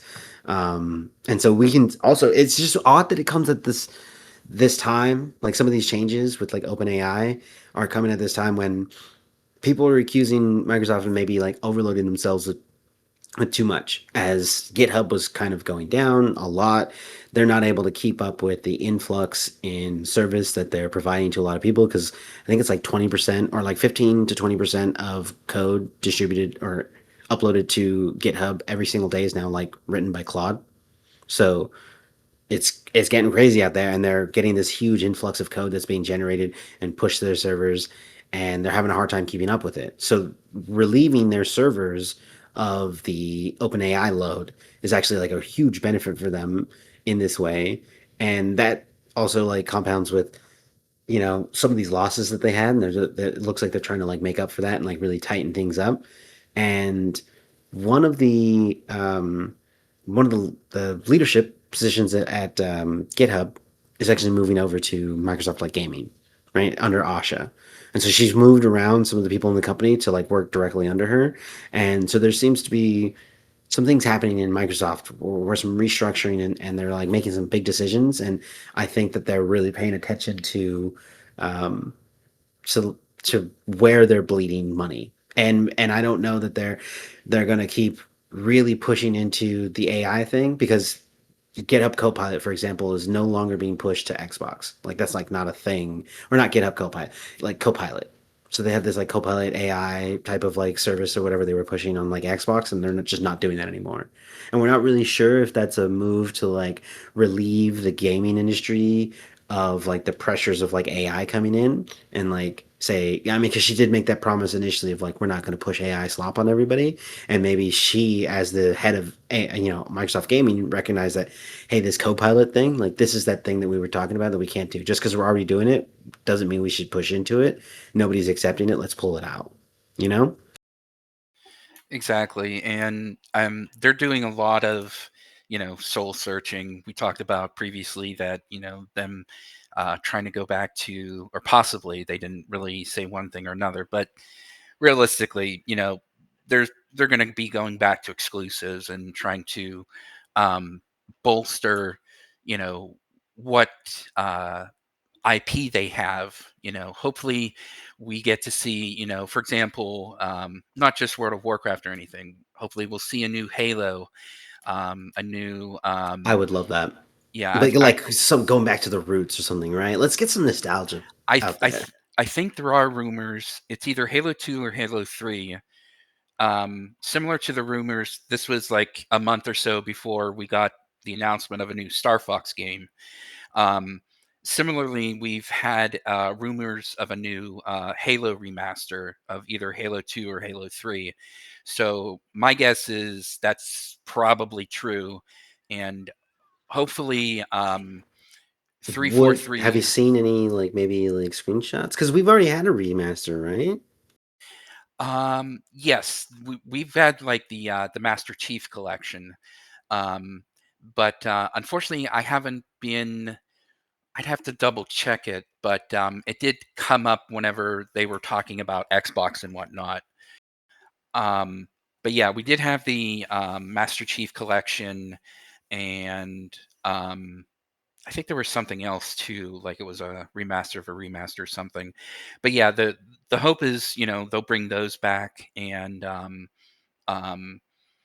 really try to dig their heels back in and you Oh, I know just looked up this thing. It said the Halo CE remake rumors from reputable leaker Rebs Gaming were confirmed to be true. It's safe to assume that his other predictions will be as well. And he apparently predicted that there were going to be a couple new games in the Halo franchise. So not only are we getting a Halo CE remake, and a remake is different from a remaster. right, right. So that's I think that's really exciting. Yeah, especially, and I hate to say this, but 343, who took over from Bungie once Bungie, basically bought themselves back out. Um, and this was before Sony bought them back. Um, but 343 has been kind of floundering with their stewardship of Halo, especially in the Halo Infinite was very mid, if that, and then it very quickly, instead of it being infinite, which they were promising, oh, we're going to take, we're going to continue this as a live service game for years to come. Barely 6 months in, it was basically dead. So Oh hopefully, wow. hopefully things get better in regards to that.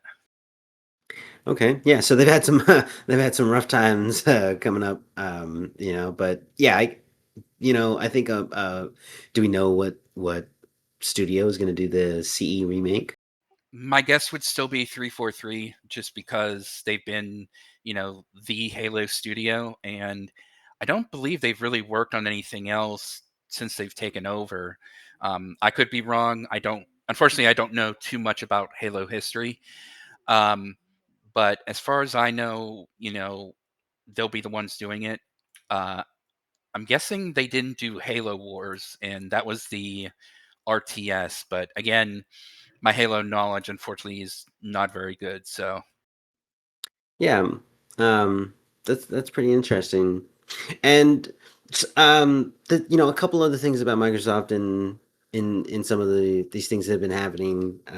Again, they kind of all overlap into this thing where it really looks like Microsoft is starting to like maybe cut the fat in certain places, but they have this rule of 70 for voluntary retirement. It's like this program that they're putting out, and the eligibility for this is that they're U.S. employees at, it says level 67 or below, whatever that means, and as long as they're not in a sales incentive plan, if their age plus their years of service equals 70 or more, they're eligible for retirement.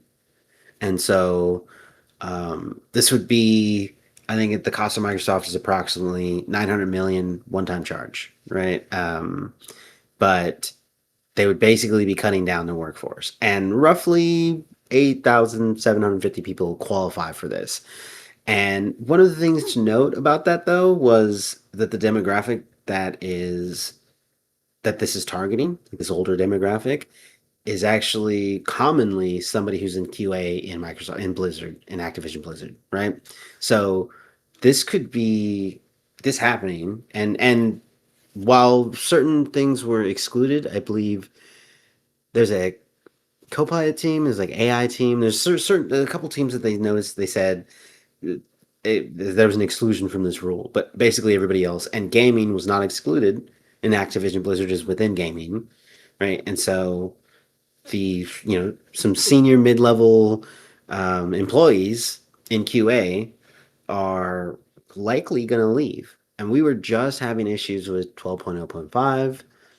We'll see how 12.0.7 goes, but it's it's not something that I think people will be happy to know. And I don't, and right, there's no like through line here. There's no like reports. I don't see this on um, Wowhead reporting on the fact that this rule of seven-day voluntary retirement program is being enacted by Microsoft.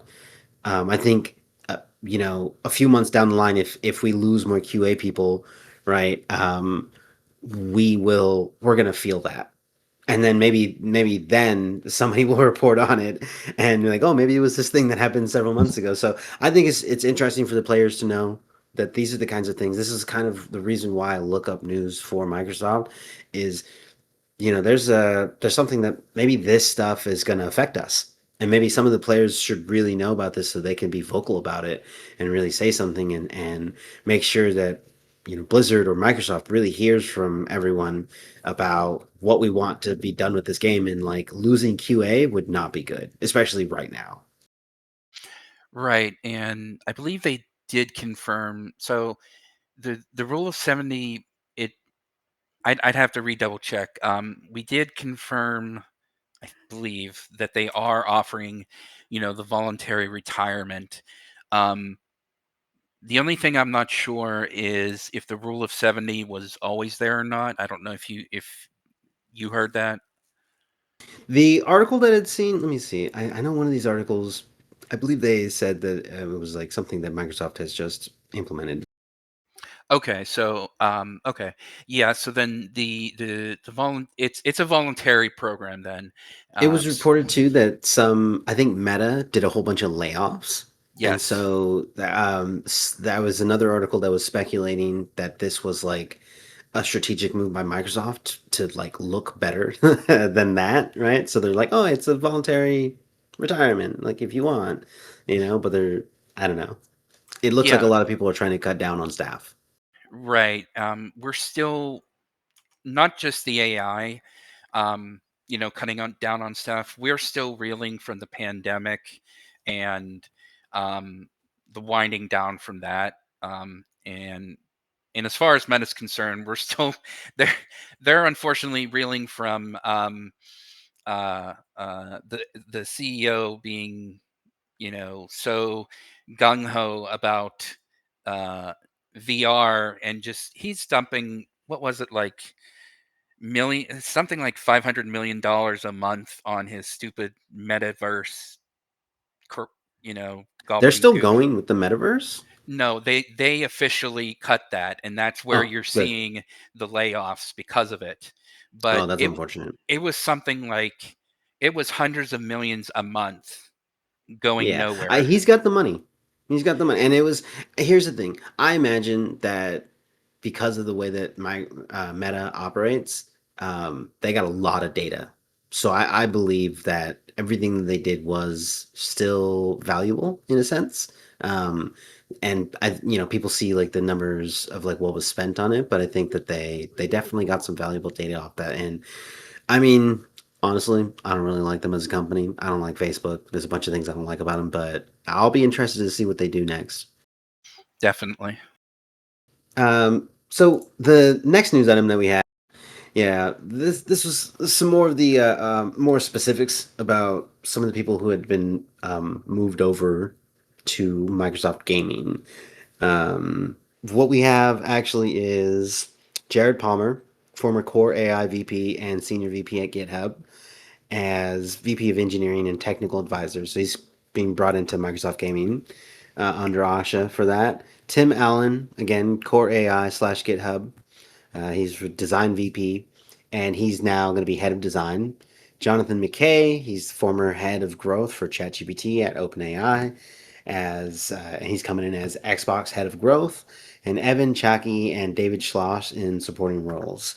The veteran Xbox VPs Kevin Gamble and Rowan Sons, they're stepping back.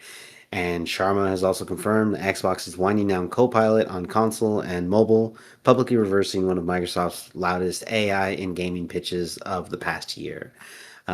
So we can see that like there's some aggressive restructuring here, right? It's almost on like every level. Asha's really going in there and making some changes, and um, I don't I don't hate that, right? I think that there's definitely some room for improvement within Microsoft and yeah, especially in their gaming division. And I just hope that they're the right decisions. That the people that are being brought in are really going to like grow gaming in a way that's going to benefit the gamers, right? Because um, was it Phil Spencer? Right, he's really such an advocate for the common man, for the common gamer, right? Right. And I completely agree. And even though I haven't had an Xbox or PlayStation since I guess the PS2 era, really, um, that doesn't mean we still don't need competition. You know what I mean? And it's good to still Definitely. see that because competition benefits us all. I mean, you know, just having that, and we see that even with AI. I mean, they're constantly trying to one up each other, and at the very least, whatever complaints we have with AI, there are legit uses for it, and we are benefiting from it. So similar to gaming, as we've had for decades now, the more competition we have, the better. Yeah, definitely. You know, and just speaking of competition, when when I think about our raid and everything that we're doing with that, we are definitely kind of like when we push mythics and mythic raids, we're really trying to get ranked up in higher ranking for the guilds in national, right? Like in Americas, Hmm. and I think we're doing pretty good. And I think the last time we had some stats on the last season of the War Within, and I think we were in the top like 200, 300 or something. So if you're thinking about joining the guild and you want to push some mythic raids, definitely come and join us. We're about to get into. We had a little bit of a hiccup this week. We were going to do Mythic Chimeras, but we're about to push Mythic Chimeras and really just start our Mythic journey. And really, we're still trying to build that team. And again, like we were talking about earlier, heroic Laura has been a crazy fight. But I remember our transition from like heroic Gallywix to like going into like Mythic Liberation, right? Yep. And Gallywix was so difficult that when we actually started on Mythic Liberation, we're doing pretty good. And so I imagine that once we've got Laura out of the way and we come in, and I believe one of the patch notes was that we're getting a skip, so we can just skip to Laura or not Laura, Illyria. So for like doing Void Storm and such, right? We just go there. Right. Exactly. So make it a little bit Mhm. quicker for our raid nights and such. But yeah, looking forward to some of the raids that we're going to be doing. 12.0.7, that one raid that we're going to add to the lineup. We're probably going to cut some things out, but yeah, how are you feeling about our progress right now, Shaq? I'm feeling pretty good. Um, I think we progressed a little bit faster last season. At the end of at the end of War Within. Oh, and Mana Forge. Yeah, and Yeah, I you know we hit we've some had walls to though. we hit some walls. We had to bring some new Lumathar people was in. crazy. Lumathar was pretty hard. But I think we're looking pretty good. I think Mythic is going to be tough for us. I think it's going to take. I mean, everybody's got to be um, Got to bring their on A point. game. Yeah, yeah. Deaths and stuff are they happen and whatnot. Um, I have my moments as well. We just need to reduce those as much as possible. There's going to be it's just a higher learning curve, or once we get into the mythic part of it, if we're ever going to achieve CE, it's it's I'm pretty casual, but to get CE, it's not very casual, right? Yeah, It's there's like only so much you can wiggle on that. yeah, yeah, and call outs and stuff. That's the thing. If people are getting stressed, if people get stressed out in the heroics and stuff like that, well, CE is going to be a lot harder, and we will have to. And Scourge is definitely, he will call out people. Why you died? Fix it, Yeah, right? Fix it. yeah, we definitely want to keep the standard high. So Mm-hmm. it gets tougher, right? But I feel like there's an ebb and flow to that, right? Because yes, it does get tougher, but those tough bosses, when we finally beat them, even if we don't put it on farm, right? When we finally beat it for the first time, that is such an overwhelmingly good feeling. It's amazing, and I think a lot of all, if not all of our raiders feel the same way once we achieve that, right? And so there's kind of like this high that we get, and then I think that relieves a lot of stress. Once we finally have that, or even when we're just making progression and we're getting closer and we're downing phases and we're just inching our way closer to like the final phase and the end of the boss. So it's still I think yeah, but like to what you're saying, to your point, it gets stressful, and we've got We got some people stressed out. All over. It happens all the time. It's people you get tired and stuff, especially we raid really late. We're rated late night. Yeah, for But sure.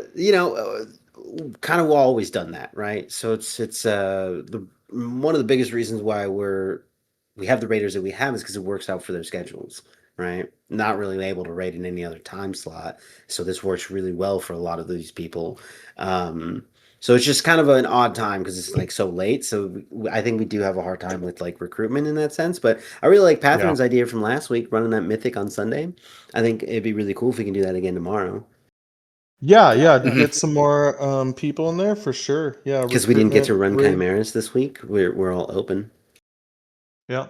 That's true. Yeah, I think that's a good idea. And yeah, I know quite a few people do want to run and they do want to get mythic rating done in the guild, and that's going to be up for everybody to step up their game to make that possible. It's just gonna. It's like you can talk the talk, but you got to walk the walk.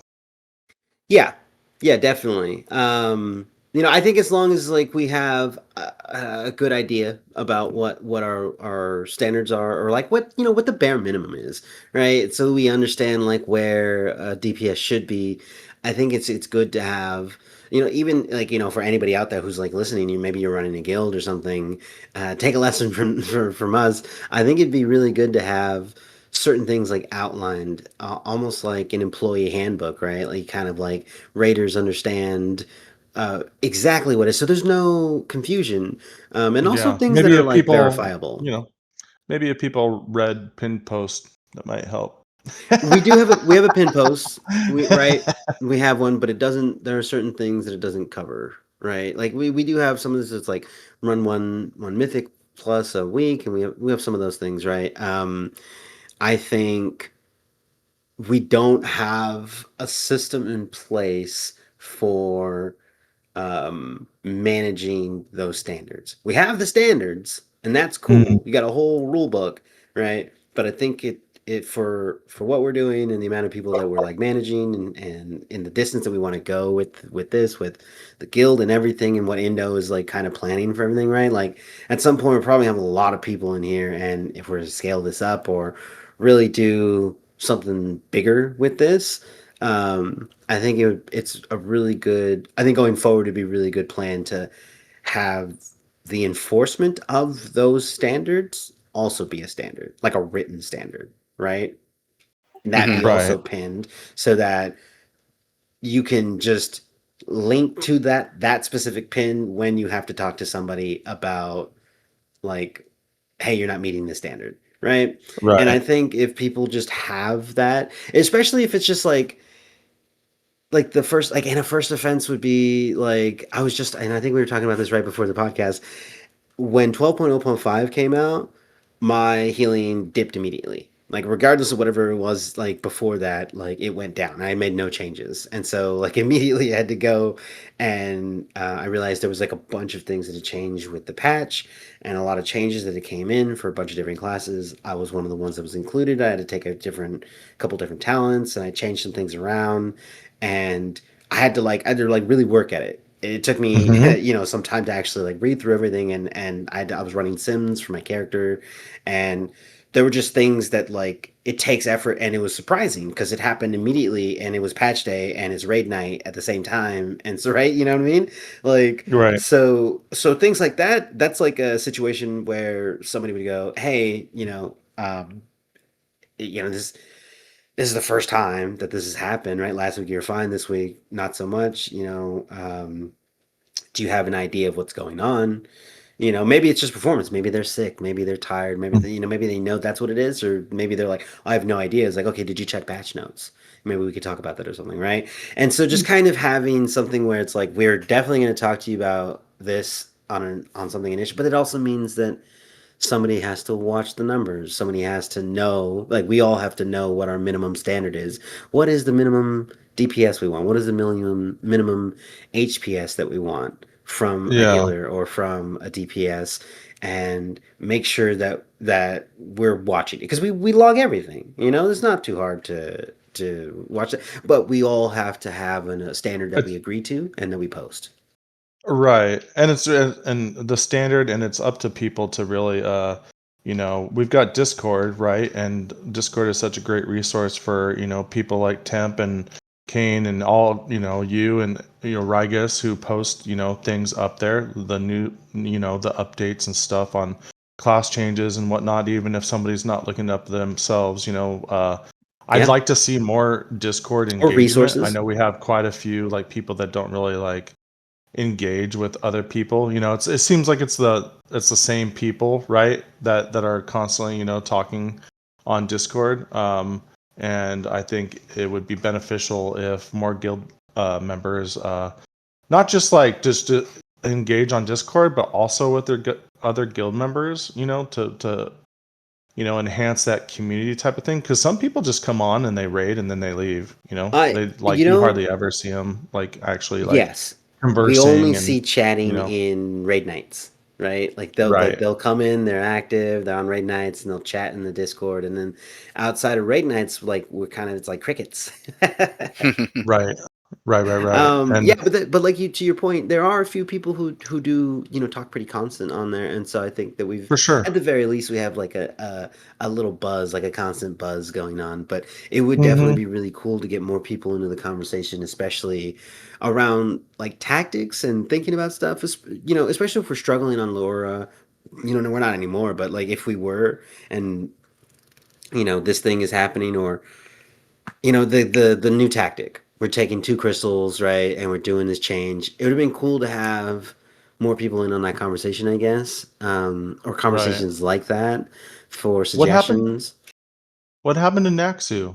I know he's like I not think gonna be rating in the high end content with us, but I know like several people talked to him in the Discord, I and ran you were some keys gonna with him. work with him and stuff, and you ran some keys. I pulled him through a Assassination's doing 10. really well in raid right now, is what from what I saw on the Wowhead I think I've uh seen him on a couple chisels. times. So Yeah. but I haven't really watched it too much, and he hasn't showed up on like raid nights, I think. And a bunch of our guildies, they know they can just jump into Discord with us, and people, usually like at the very least streaming either on Twitch or streaming in the Discord, and so you can always like check it out and watch it.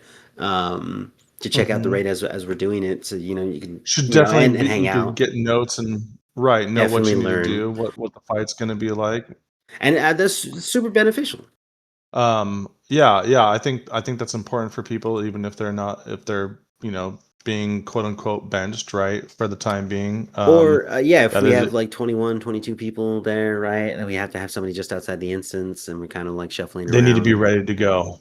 Yeah, Right. yeah. So like also watching the Um, fight, it's kind of, you're not really putting in the reps, but watching and staying up to kind of, I think it would still help because it shows you what we as a team are doing, right? Because when we pull in pugs, we're getting people who are like don't know the tactics. So even if you're outside the instance and you're kind of holding the fort down out there, if we pull you in, it'd be good if you were already watching one of our screens. right. But Yeah. we did something in game where we had a channel. I think like Beef had made a channel for healers and stuff, and then he doesn't really play very much. And so, but it might actually be a better idea to have like role specific channels. And we have so many channels in here already. But Mm. maybe like you wouldn't see it to the channel or something. I don't know. I know there's a setting you can I change think for it's that. I think it's good to have a party channel in game. I think that's like really important to have all of your healers and have like certain people in like their own channels. I've done it previously with other guilds, even if it's not in Discord, but like So like we like we've organize got this. officers channel, right? So we can just like Yeah. talk, behind the scenes, but you can make private channels that you invite people to, Yeah, that's in yeah, game. yeah. That's what I was talking Um, about. We Beef had made one, and so me and Strom and I think one other person were in there. But like as we have more, like we just had to make the channel ourselves. and Strom didn't know how to do it, and I was like in the middle of raiding, so I was like, I'll do it later, and I forgot. But yeah, I should make a channel in there so that we can have like a chat like in game. But I think more long form or just like over time or while people are at work or like kind of just talking about stuff, or if you see something about healing or a healing spec, you can drop it in like the Mm. Discord, right? And that way, like, there's I feel like there'd be much more engagement, because if it's only a channel, like you said, like some of these people are only showing up logging in for raid, and the times that they log in and they do their mythic pluses and they do some of their other content to get gear is maybe not at the same time, right? And so it wouldn't line up. Yeah, right. Mhm. You just have to get the people that or if we do make those channels, I'm sure Indo wouldn't have a problem making those channels. He's just got to we need to funnel people to those channels. People actually need to check them. Yeah, And I think what would be good for something like that would be to, like me, I'm an officer and I'm a healer, right? And I believe so. Then like tank or Templar, right? He's officer and he's a tank. You are an officer. You're DPS. So maybe we are the ones who like take the role on. We're going in the channels and we're like tagging people, right? I'm like tagging Strom and being like, hey man, like this is what the numbers were. This is what we're talking about in here. Like, are there any parts of the raid where you were struggling or anything? Or is like, do you need my innervate for one of these phases, right? Like, I think he was talking about running out of mana at one point, and he got something from the evoker, but he had to type it out, And so like maybe we have those conversations in Discord, and I'm able to like tag people and just basically as an officer in the role go in and ensure that there's a lot of chat in there, like just continuously right. try to like generate chatter and talk about the healing role as a whole, and really kind of generate conversations about it, and like not just passively post and like hope people think, like tag people and like pull them into the conversation, right? Mhm. Yep. Exactly.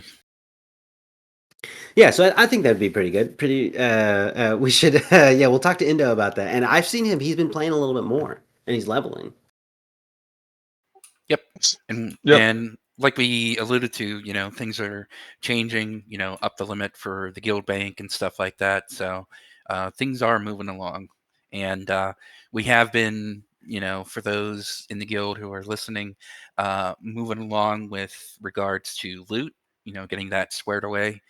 Um, Nothing, 100% yet, but we are moving to um, be able to see better on who needs what, and divvy that out in a better way. Yeah, yeah, that's gonna be pretty good improvement. I think what ties into like that system being better is also like the standard in which we hold the players who like actually we're bringing into the raid. And now that we have that, like, we got that tightened up and got that locked in, I think the loot situation is like much better, or should be much better in regard to some of those things, right? Exactly. But it's an organization. Got to stay on our toes. Got to stay ready to move. And we moved pretty quickly last time. I think we did a pretty good job of like managing expectations and such, and kind of recovering from that. So like, yeah. I think we're in a good place, and I'm super excited about our mythic progression. And what 12.0.7 is kind of like maybe the halfway point for this season. Yeah, the prediction is the next patch, or I'm sorry, next major patch with new raids and 12.1, I should say. The expectation is probably sometime in August. So yeah, about the halfway point. Okay.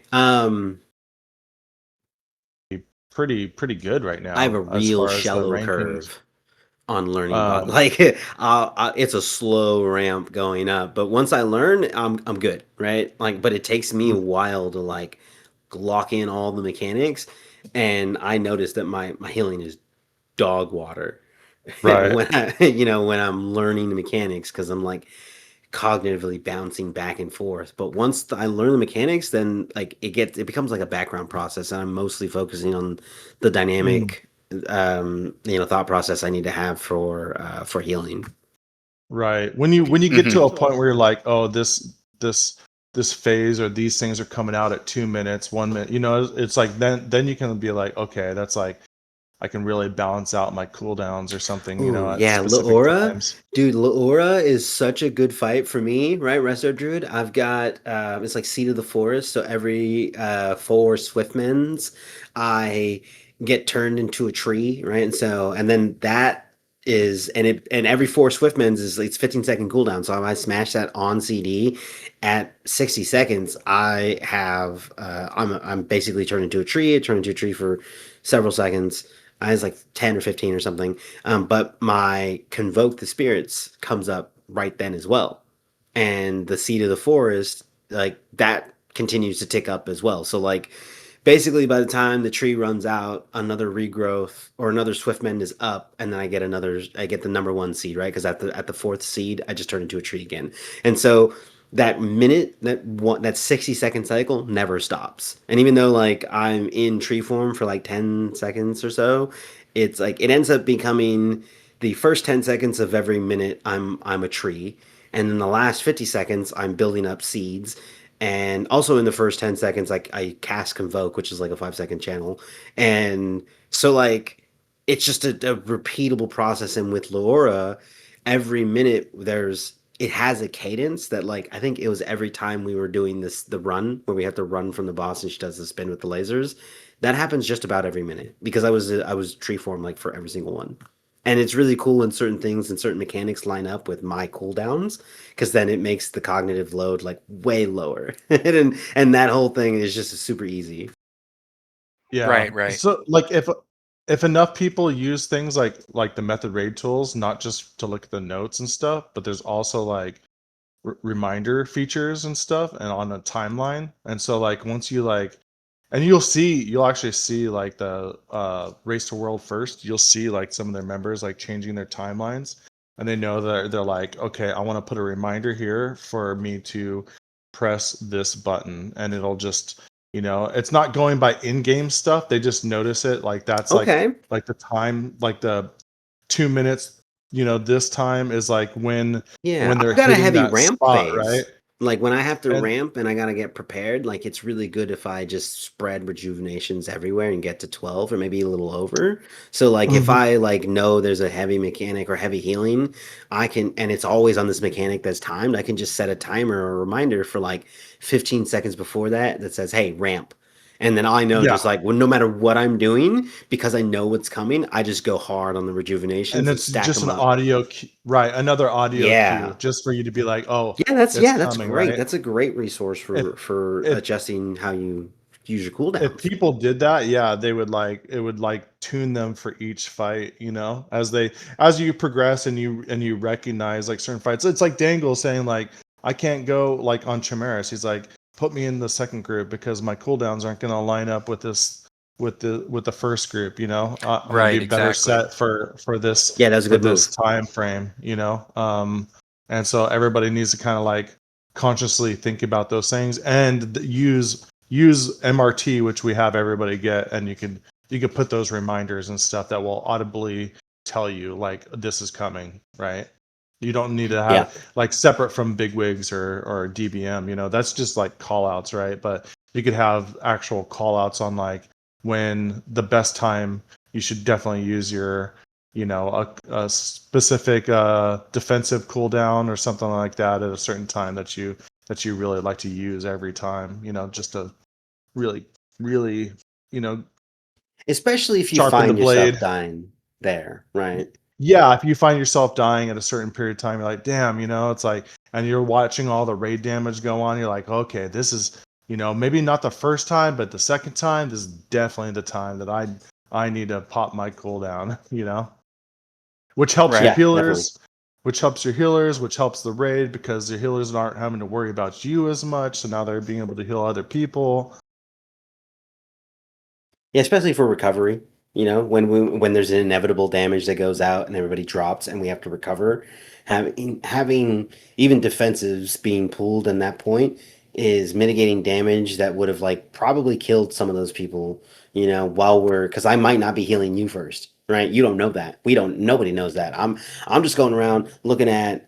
I'm throwing heals on the lowest health bar, and as other healers are healing other people, I deprioritize people who start to, their health bar starts to raise, and I move over somebody who's lower, and so if I don't get to you in time, you might die. So there are certain times you really need that defensive. It'd be really good to have those reminders like locked in. For sure. There's going to be some RNG times, like if you get the circle on you, like I'll just go back to Chimeras, right? You get the circle on you, you got to go run to the area, get the dispel on you, and after you get the dispel, you've got a dot on you, It's like, and sometimes the raid's taking a whole bunch of damage, throw a defensive cooldown, at that point in time, just to help your healers out to try to save yourself, because you have to run out far too, right? So it's like you're better off like saving your defensive, for a moment like that. I like to personally, like on that fight, I like to use the defensive when everybody gets back up, when we kill all the ads, and then he does like the complete raid wide AoE thing that's just like kind of like hitting everybody down. Oh yeah, right? yeah. And I like to use my defensive there, but if I get a circle before then I'll use my defensive there, right? Okay, yeah, that makes sense. You're adjusting. Yeah, Mm-hmm. specifically, it's called Viserio cooldowns is the tool, and basically what Okay. you can do is um, go through the fight, and at certain points of time, you could set a reminder, hey, Temp, use your Ardent Defender at this time, or use a Spirit Totem at that time, and you can import it then into the game. Gonna maybe link that in Yeah, that's what it's going to do. something for our raid team to see. I thought it was part of MRT, but I guess I'm maybe it is. It's just a separate I know tool. that Northern Sky Raid Tools allows you to import it, and I think, let me double check this. I think, there's something else that can import it, but I'm not seeing it right now. Thought it was on Okay. Better Ability Timer, but I know Northern Sky allows you to do it. Word. Are we back in the podcast right now? I just want to. Yeah, actually, like some of the stuff that we were talking about at the tail end of this was pretty good. So, like, I'm just gonna pull Yeah. some of it into the podcast and Okay. just keep it going. Okay. Cool. Yeah, yeah. Well, so for you were asking about stats for the Spotify and some of the stuff, right? For Spotify, it seems that just on that platform, which I thought was a little odd because I thought most people would be listening to us on Spotify just because it's kind of like a free app or whatever. But it seems in the last few episodes, or last few weeks, we've been averaging like one play. I think there was, looks like a month and a half ago, we had up to 4 plays. And before that, we were kind of plateauing at like 3. But yeah, the height right here in the last 30 days or so is like 4 plays, but that's on Spotify. But on all platforms, which all that really means is it also includes Apple Podcasts, because I didn't put it up on anything else, and I probably should, but nobody's commented and said, "Hey, you should put it on this other platform." But if you listen to us on YouTube or something, and you're like, "Man, I wish it was on this other podcasting platform," it's as easy as me setting up an account and putting the RSS feed in there and everything, and I just haven't bothered with any of the other ones because it didn't seem like I should. But if anybody does want me to be on another platform, just comment and I'll work it out.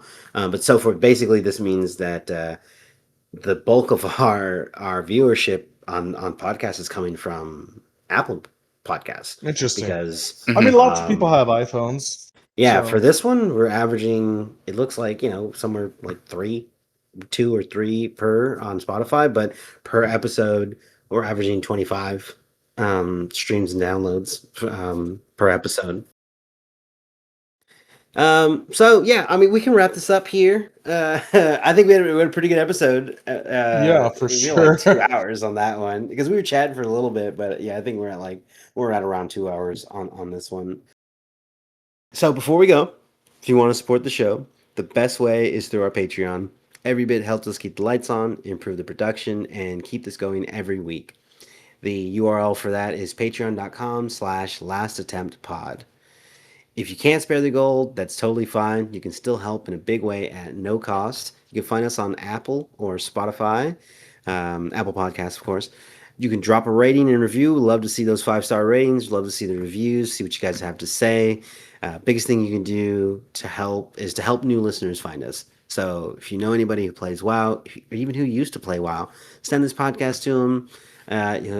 We talk about all the newest and latest features of the game and how it's going and everything, right? Like, I'll tell you just from a person who's listened to podcasts, especially WoW podcasts, like in between playing, because I've taken some time off before. I think some of the times that's really brought me back. Just always keeping up with the WoW news. So it'd be really good. Get your friends back in here. It's a great game. We love to have them all in here. You can find us on YouTube as well, and on YouTube as well as Twitter or X, the Everything app, Instagram, TikTok. You can find us at Last Attempt Pod. So that is our username on all those platforms. There's always the Discord link in the description, so you can find us there. And Shakatan, where can these guys find you? Well, you can find me on SoundCloud at soundcloud.com/diggyspiff. And you can find me on Twitch if I ever stream. On my handle is Shakatan_360.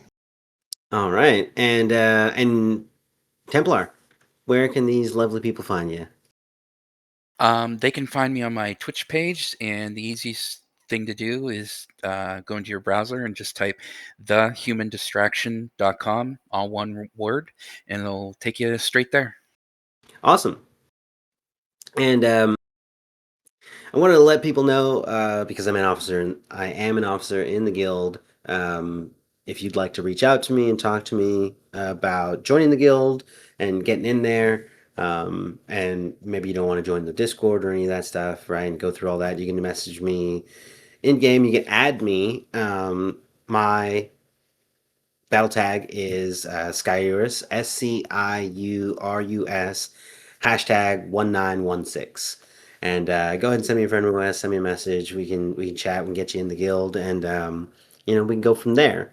And as we heard us talking here, we've got a lot of standards that we hold our players to, but don't let that fool you. It is a great time. We always have a great time. It's always a lot of fun. We're always making a lot of jokes in between pools, and then we lock in and really, really get it going. And now's the time to join. We're about to start pushing for that CE, so it's going to be really cool. I think Chimeras is probably going to be our first CE, right? Pretty soon. I think so. Yeah, he's going down. Yeah, definitely. So, yeah, look forward to hearing from all of you there. Also, you can find me on my Twitch if I ever stream. That is twitch.com/squirrelthug_. And, I've got a lot of construction actually to do in my room. I'm not really feeling the design and everything that I have. I have a desk that is not made for like gaming. It's just like an office desk. It's nice. It's very nice. It's got drawers and such on it, and I got a lot of compartment space, but I've realized that it just doesn't meet my needs because of the shape and like how my arms like actually rest when I'm like typing and using my mouse and such. And I'd really like I had an old desk before that kept all of that really close to my lap, and so my posture was a lot better, and my arms were in a correct position, and then that was kind of like a little platform just under the top of the desk. So the top of my desk was completely clear, which I really like. I don't like having stuff on the top of my desk. I use a small fold-up picnic table. Dang, bro. I'm over here talking about framing out and building an entire like platform table. I'm gonna put a rail up above me so I can hold these lights for when I stream on Twitch, and I want my mic not on a stand, so I'm gonna hang it from up there too. I'm gonna do a whole production studio thing in here. But yeah, the one fold-out table thing is good. But you play with a controller. So I do easy. play with a controller, but I do music production and stuff here as well. And, You don't do it on the little table though. Oh yeah, I do. Oh no! I mean, it's a fold. Yeah, it's a plastic fold. Yeah, it's got the handles. so you can pick it up and You go anywhere. Take it I can outside go real anywhere quick, do with your it. work. Mhm. Yeah, you're mobile. Hell yeah. You know what? It's the right. Honestly, for me, I feel I don't have a problem with the posture, and it's a good height and everything like that. And it's as big as a regular desk, so it Oh, cost me nice. like $50. So I'm not too I'm not too worried about it. Okay. Yeah. I mean, dude, I have a full size desk, and this thing is not serving me well. So, yeah. And but yeah, that's a good solution. That's a good solution there. Especially you can move wherever you want. I'm stuck upstairs. I can easily break it down. That's for sure. Yeah. I need to get on that. I need to get on that controller setup. I definitely. I think it'd be really cool to just be able to like level alts. I don't have to be. I don't have to be really in it when I'm leveling an alt. I can just controller dungeons all the way up. Yeah, just vibe through it. Yeah, As long as you don't have and to heal, as long as you don't have the healing's don't heal. No, honestly, it's I Yeah. yeah, do range healing is the only DPS. A thing. hunter's Yeah. easy. A hunter's not bad. You It's can super range easy. DPS. Yeah, I've done my Shadow Melee Priest on the controller. Yep. and prop Yep. paladin. I've done prop Yep. paladin so far, and that works really Yep. well. I did not Now no friction. I can't multi-dot as quick as I would like. I will say, like, if you're playing like a Mm, warlock or a shadow priest or something, I can't multi-dot as quick as I could, like using my mouse and keyboard. That's yeah. just the way.